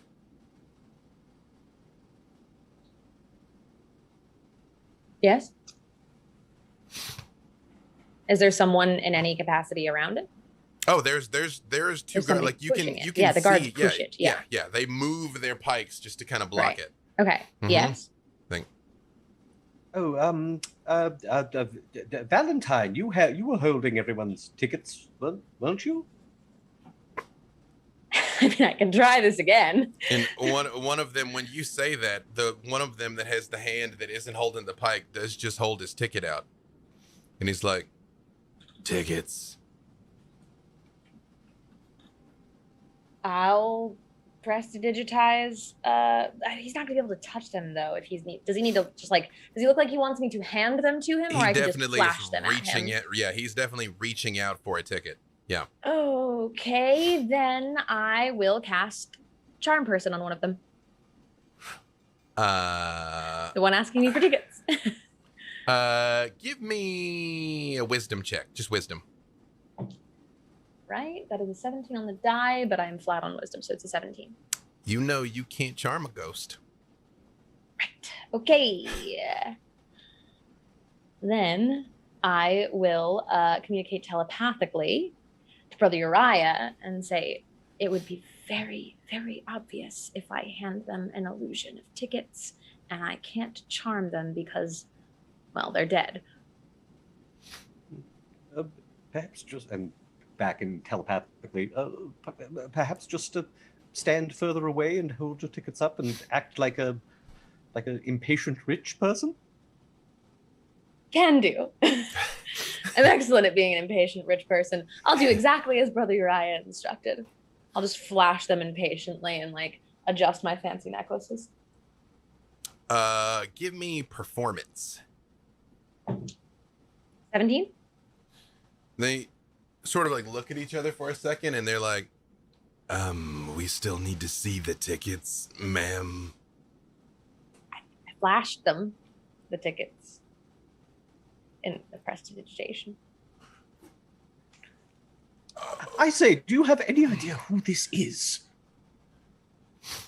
I would not wish to be in your shoes when your commander is informed you have been so churlish. Oh, whoa. I mean, if it's up to you. It's up to you. If you wish to risk your entire career over this, I've seen her do worse to people who are insolent.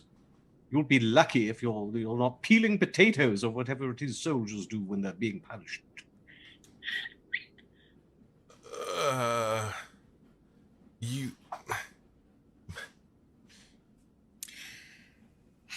Yes, Nahara?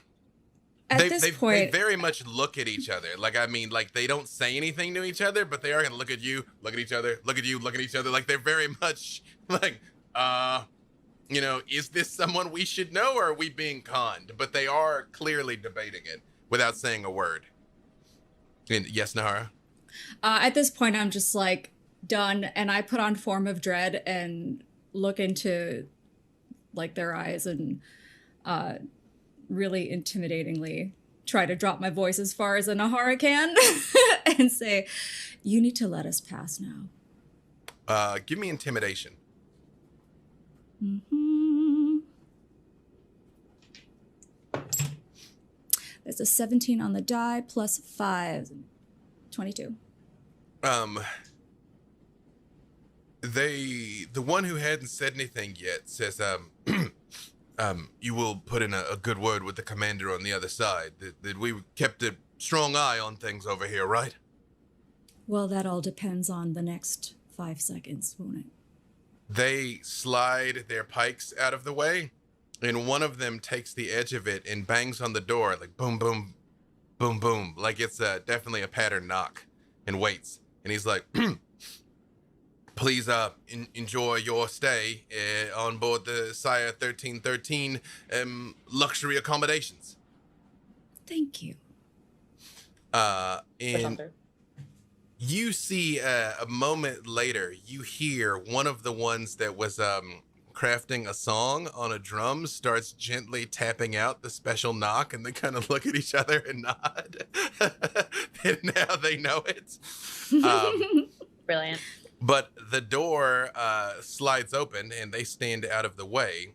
This one is very different. It looks almost like, Brother Uriah, if you didn't know any better, it's like you stepped into one of the heavenly planes. Everything here is platinum and gilded. All the cloths are silks. It looks like it is illuminated by daytime, even though there's no source of the light. It is like it is a beautiful spring day inside of here. And the sirens here are covered with jewelry to a degree bordering on vulgar. They're covered in loose dangling bracelets, earrings, and necklaces, especially with small bells or colorful feathers. Everything they're wearing is much nicer than the things you saw in the cargo department. The grandest items are complex headdresses that extend from the brow and across the head and down the shoulders, some of them all the way down towards their far back. And they are sitting around tables. Some of them are holding cards. Some of them are playing dice. There are odd sets that you all have seen Dragon Chess before. It looks like they must be playing a game similar to that very intently. And at the far side of this room, on the other side of the door, two clockwork monstrosities stand in front of that door. Valentine, they're the things you saw in your vision. They stand about 8 foot tall. They are jet black with glowing red eyes, and they just stand immobile at the far end of the car. And these people, when you come in, you see they look up for a moment, and they kind of like look you all up and down and then go back to their games. Nobody says a word to you. I'll keep walking. I'll proceed through as well. And while I do, I'll just kind of like nudge and like elbow Brother Uriah and be like,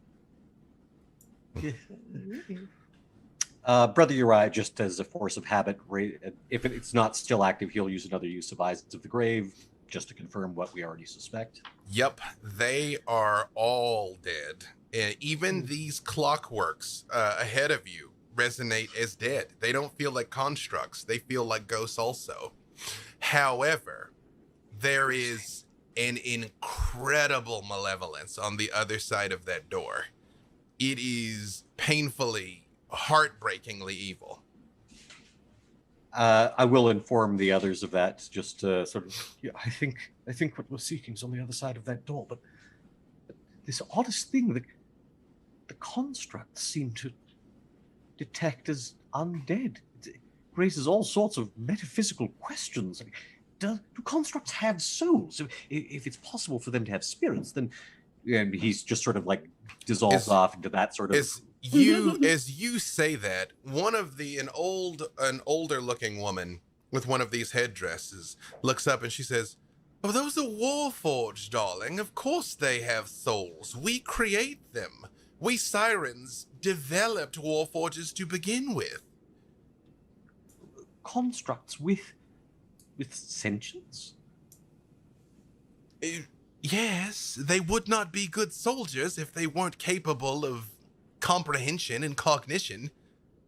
In a modicum of free will on occasion, yes. Fascinating.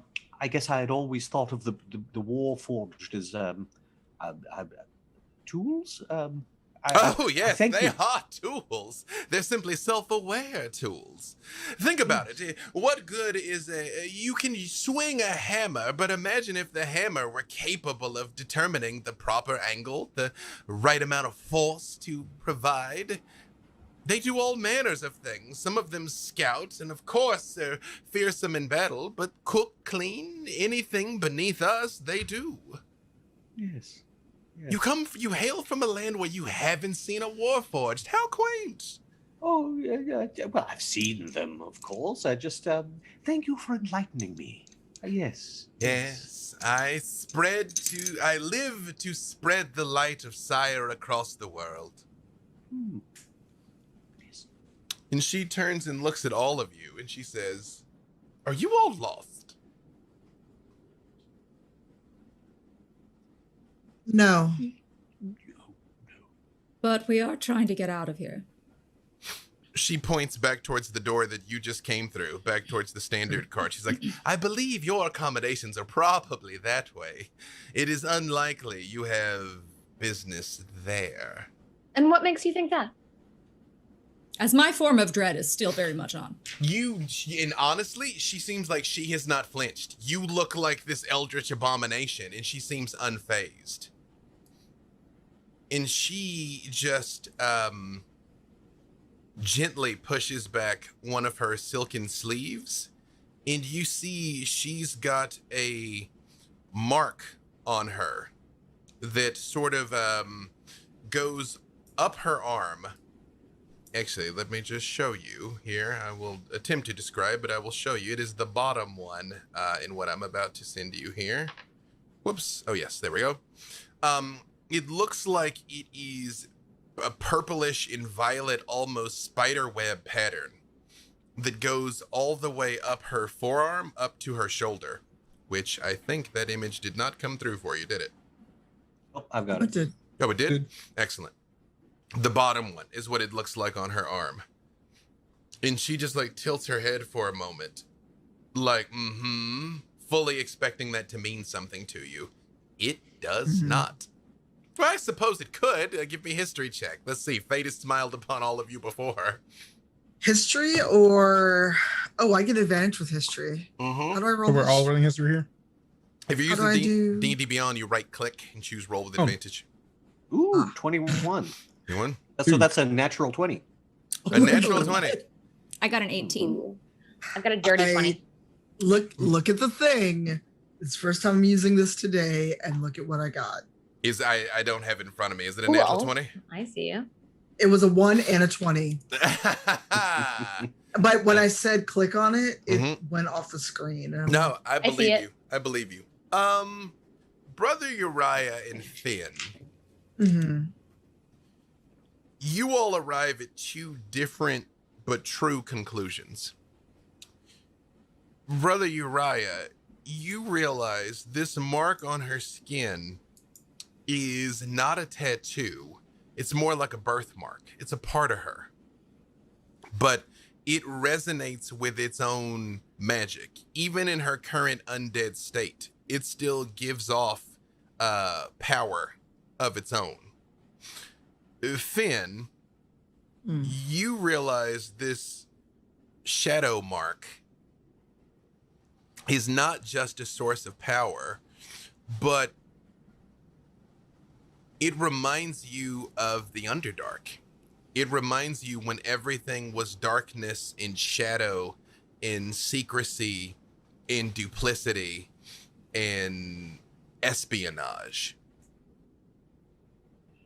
And she sort of shows it to all of you for a moment and then just slides it back down and very much looks at you like you should know why I'm talking to you like this. Like with a very expectant look on her face that means nothing to Nahara, Valentine, and Desmond.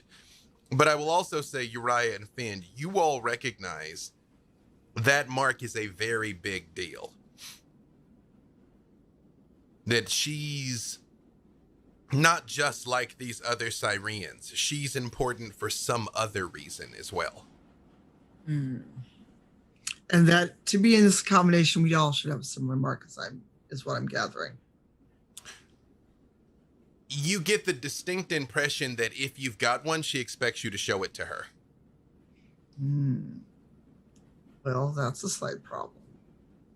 Also, I'm purple. It wouldn't show up on my skin. It's true. I just kind of. She looks at all of you for a moment and she just stands up. And you see she motions for a moment and you see what looks like a very small gilded platinum dome just appears on the floor next to her. And she Mhm. motions and a door opens on the front of it. She goes, come, let us speak in private. And she just motions towards it. This little thing sitting on the floor. Good. Mhm. We're meant to go in there? Yes. All right.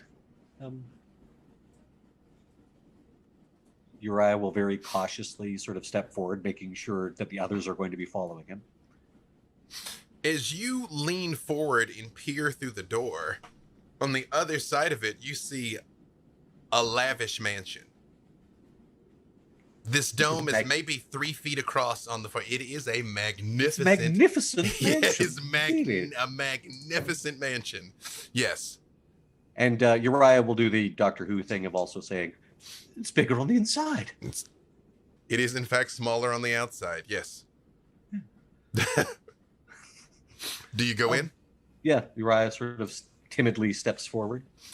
When any of you that look through the door, you can see it. It doesn't make sense to you logically, but you see inside of there this huge mansion, outside train, inside huge mansion, and Brother Uriah's walking around, and she's like, come.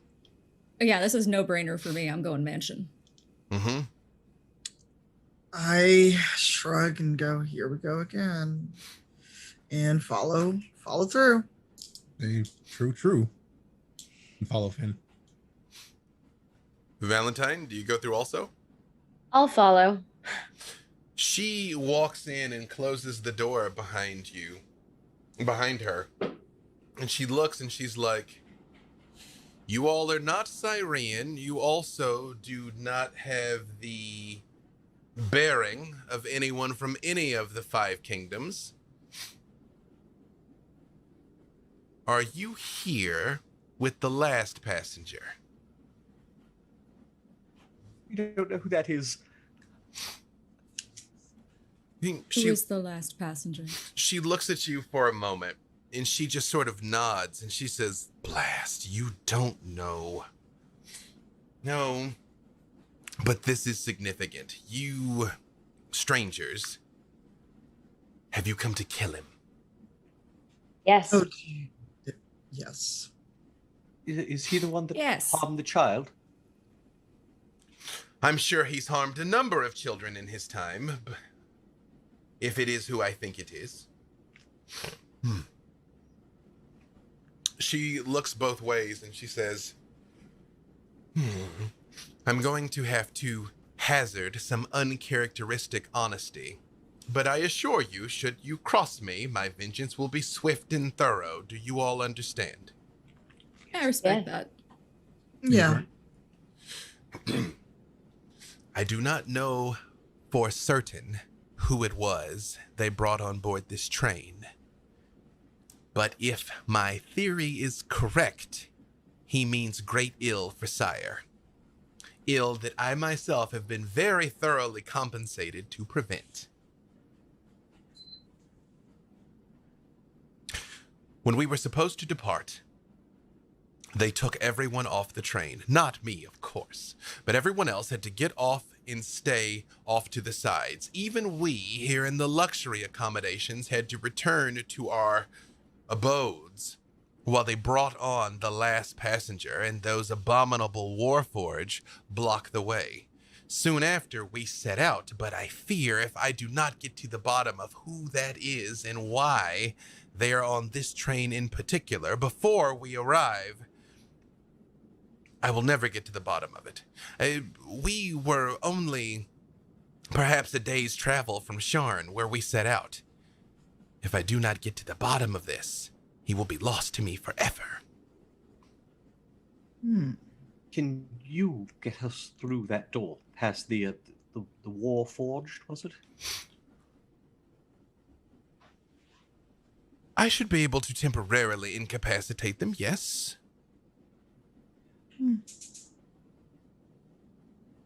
Well, that's all we good enough need. for window. She goes over to a box and she opens it up, and she's got a row of pairs of very odd spectacles. that are absolutely midnight black.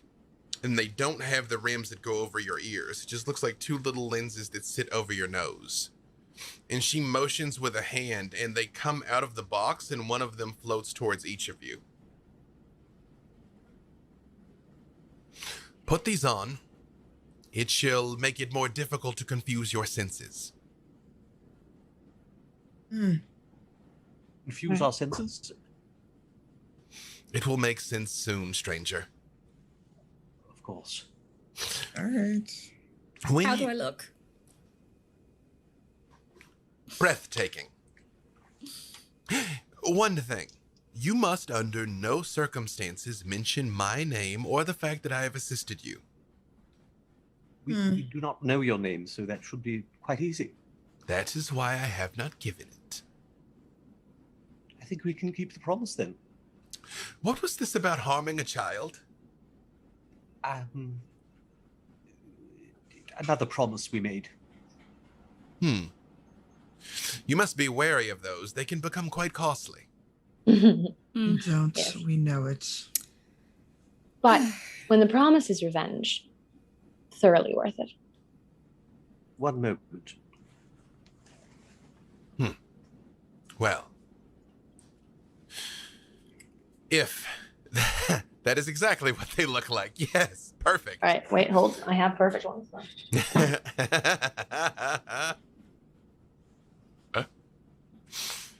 I think this is a good look for me, actually. She looks you up and down and she says, yes, quite. Yes, exactly.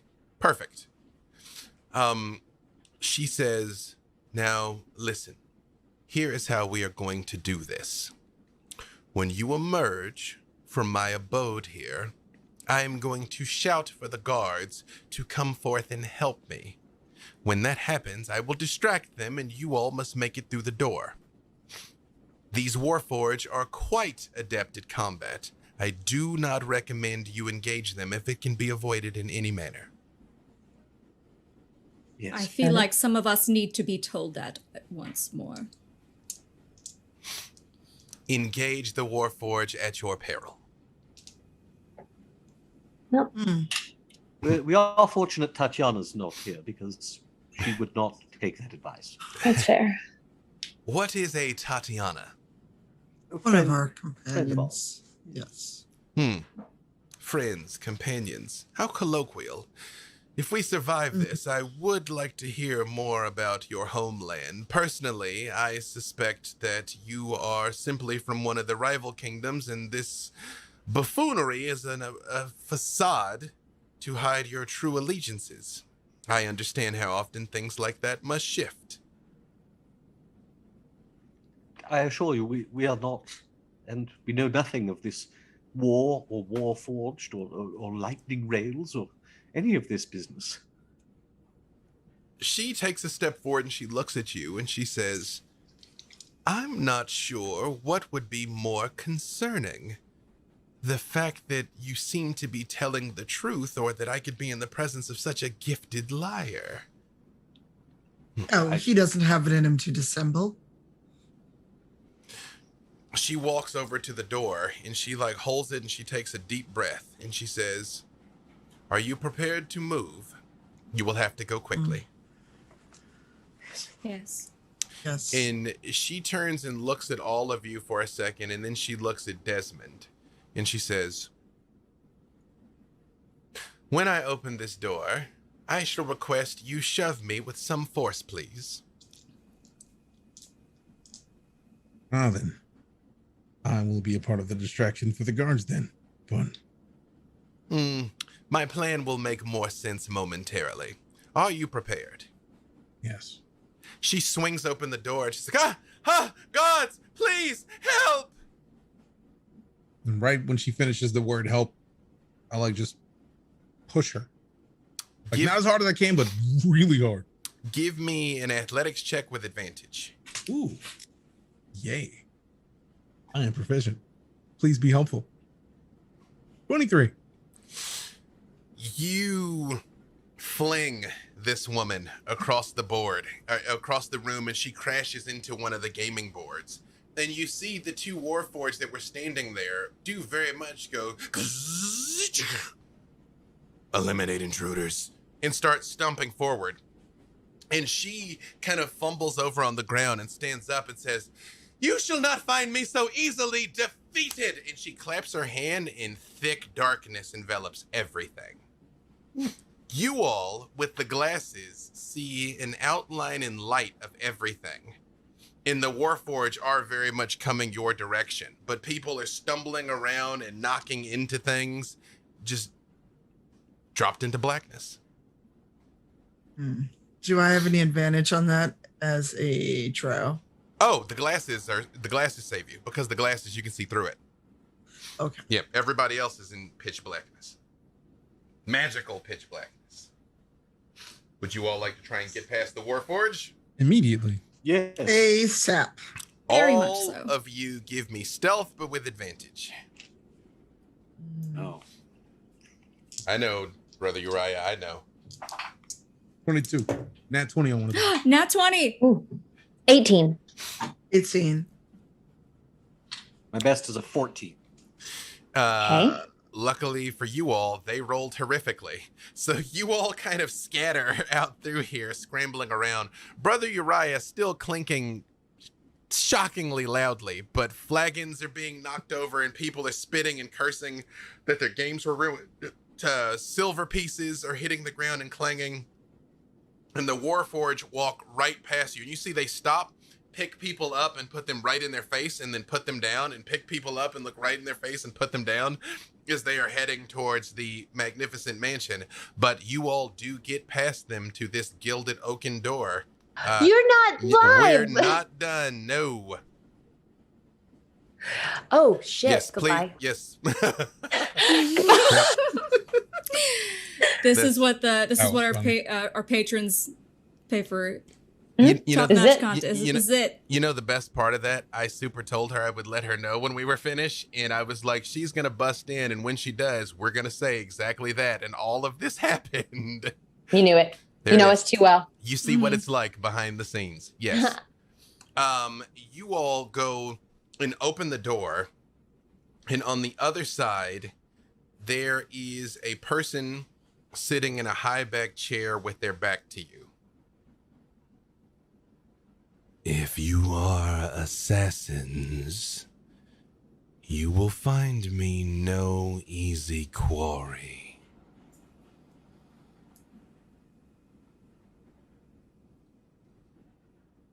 I wouldn't quite consider us assassins.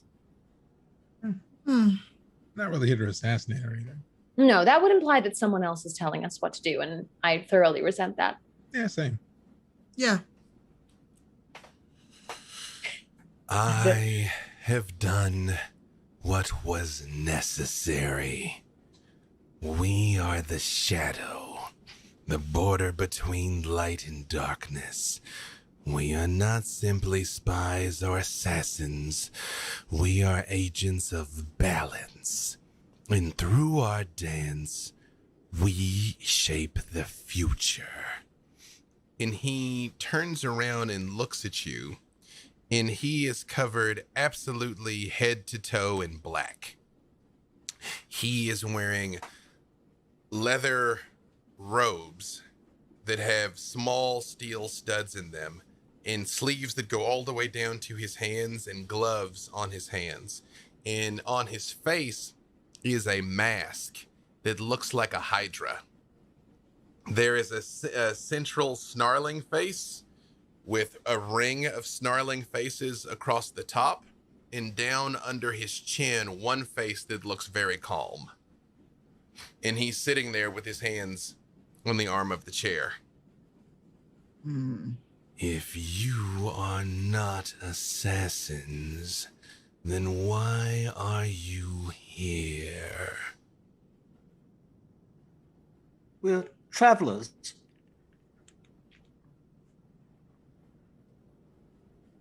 Just passing through. We're not here of our own doing. We simply tried to get back to where we were. I assure you, you will not want to be in Sire. And he turns and looks at what looks like a timepiece of some sort. It's mechanical and it's got the planets in their orbits, but it's not the configuration of planets and moons that any of you recognize. Sire will be brought low today. The war will be over and peace shall reign. Well, that's all well and good, but we're also trying to get back to our own miserable land. From whence do you hail? This train is bound for Sharn. I am sure you can find some miserable state of being there. There we go. We've got a friend back, I think. Well, I guess I don't know where we're trying to get back to. Falkovnia? I guess Falkovnia.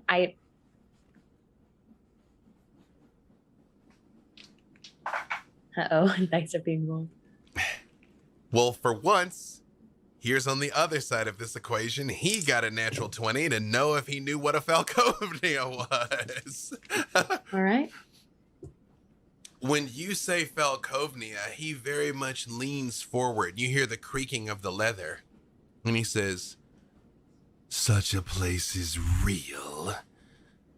I've heard tales of a cursed land, overrun by war and bloodshed and chaos. Sounds dreadful." That's the one. Yes, that's it. Yeah. Seems about right. And you wish to go there intentionally. Why? Well, our friend is back there. Yes. And we didn't ask to come here. Sure did. Then you are fortuitous. I deeply suspect this will be the last lightning rail to ever depart, sire. If you stumbled upon it by happenstance, then perhaps the gods have smiled upon all of you. Question, was that information regarding... Brother Uriah has been relayed that information about the train and its inhabitants and whatnot. Yes, Valentine, did you share your vision? Yes, I did. I shared Okay. it with him earlier. Okay. Brother Uriah actually, he pulls his glasses off and like, "Sir, I regret to inform you that I fear your flight to safety was not successful."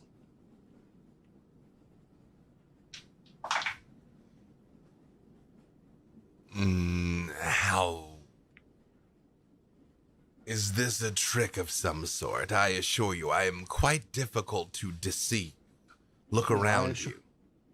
I assure you, sir, I am in earnest. And he's of course, he is detecting his undead. Oh yeah, horrifically, Yeah, oh, yeah. horrifically, powerfully undead. It was not our doing, you understand, but I fear that you and all the people aboard this conveyance have already met their fate. He stands up, and he's not very tall. And he's like, "I sense no deception in you, but this is nonsense." And he starts pacing near the chair. "My calculations were perfection. We had ample time to escape." I'm sure it wasn't your fault. Give me persuasion, Brother Uriah. All right. I'm okay at that. Let's see how this goes. That is a natural 20, 24. The digital day dice for- like us today. It's a day for nat 20 persuades. You see, he paces and he stops and he looks back at you and he says, "I see that you speak truth, stranger." You claim we are dead. You claim that you wish to return to Falkovnia, a place of torment. Do you mean to tell me that is where we are now? I do not know. All I know is that we went to sleep in Falkovnia and awakened a few cars back on your Lightening Rail.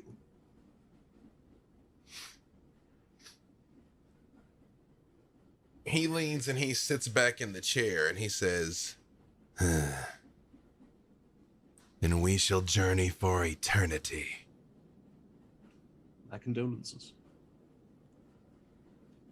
Oh, you need not comfort me, friend, because apparently you all will journey for eternity as well. I see. I'd rather not. Yeah, it sounds like a long time to me. Yeah. I mean, I'll live longer than live longer than most of you. I feel it shan't be so terrible. An eternity of celebration and drink and art and beauty and song. And he holds his hand up, and Brother Uriah, you feel yourself lifted off the ground and put down in front of him. And he says,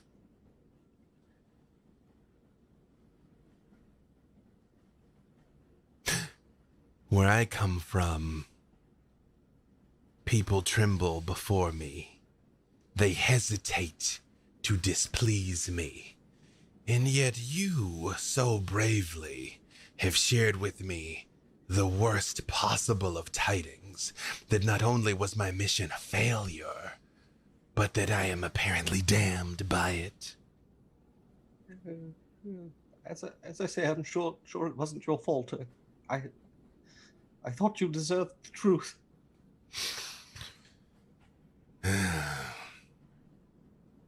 I suppose you have done me a boon by clarifying things for me. What is it that you ask in return? For my friends and I to be returned from whence we came. Apparently it was not you who brought us here, but you do seem to rule this place. You said something about a promise. That old Yes. woman thinks my eyes and ears do not extend to all places here. She is deceived. What promise? The child, the girl. We said we would punish her killer. Didn't say that. I did. The man that took that girl's life is long dead. Then is there some way for her torment to be eased? Ah, you tell me, holy man. Apparently we all here are tormented spirits now. Yes, but she more than most. The form she has taken in death brings her great pain, agony. If there was some way that she might be restored to the state of the other passengers, then at least she would not suffer endlessly.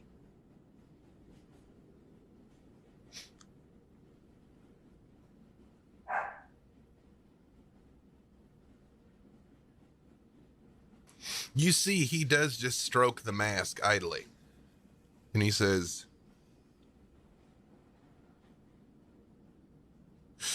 do you know if the plan succeeded? Was Sire defeated? Did the war end? Valentine? Do I have any insight into that from the vision that I had? You absolutely were told that Sire was destroyed. The war ended. Yeah, that's right. They were celebrating it. So, well, yeah. Well, the voice told you that they were all wiped out. These people think Sire won. Sire absolutely lost and was eradicated. I'll convey that to Brother Uriah.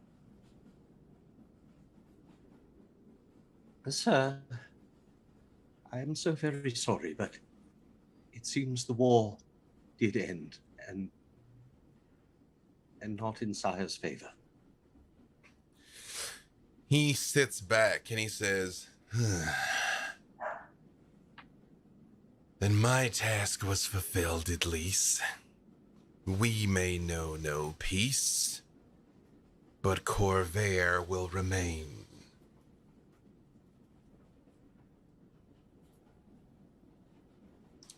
You have done me a boon. I will allow you to depart. And you hear like the train is suddenly coming to a halt. And he motions his hand again, and you see in front of you that little girl appears again. And she looks at you and she looks at him, and she takes a deep breath like she's about to start screaming again.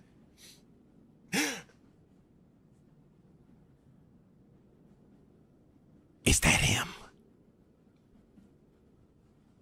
No, it's not the one. He has been seen to. He has been punished.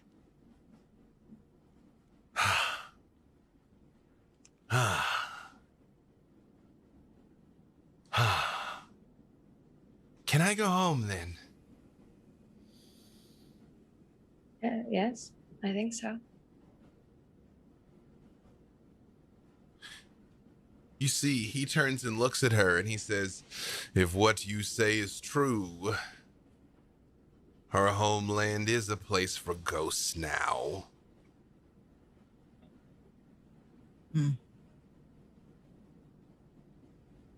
Take this experience with you and never, ever let anyone hurt you again. She reaches out and she takes your hand, Valentine. And she reaches down towards her stomach again, and she pulls her hands away, and you see it start to heal and the blood start to disappear. But a blade, a short sword made out of coalesced shadow, appears. I think I can put this down now. It won't hurt you like it hurt me. And she hands it out to you, Valentine. I'll take it. And you all feel the train lurch to a halt. And he says, tell no one of what you saw here, or the Mourning Rail will come upon you again. Do you understand? Crystal clear. Understood. Noted. He motions and you hear a clanking as two panels slide back on either side of the train. And you can see the governor's mansion in Del Munster and the rest of the village all around it. Go. Yeah, of course. I have much to ponder. Poodles. Right. Don't have to tell me twice. As you guys are heading towards the door, he does just say, 1 million souls dead. A small price to pay for the preservation of the realm.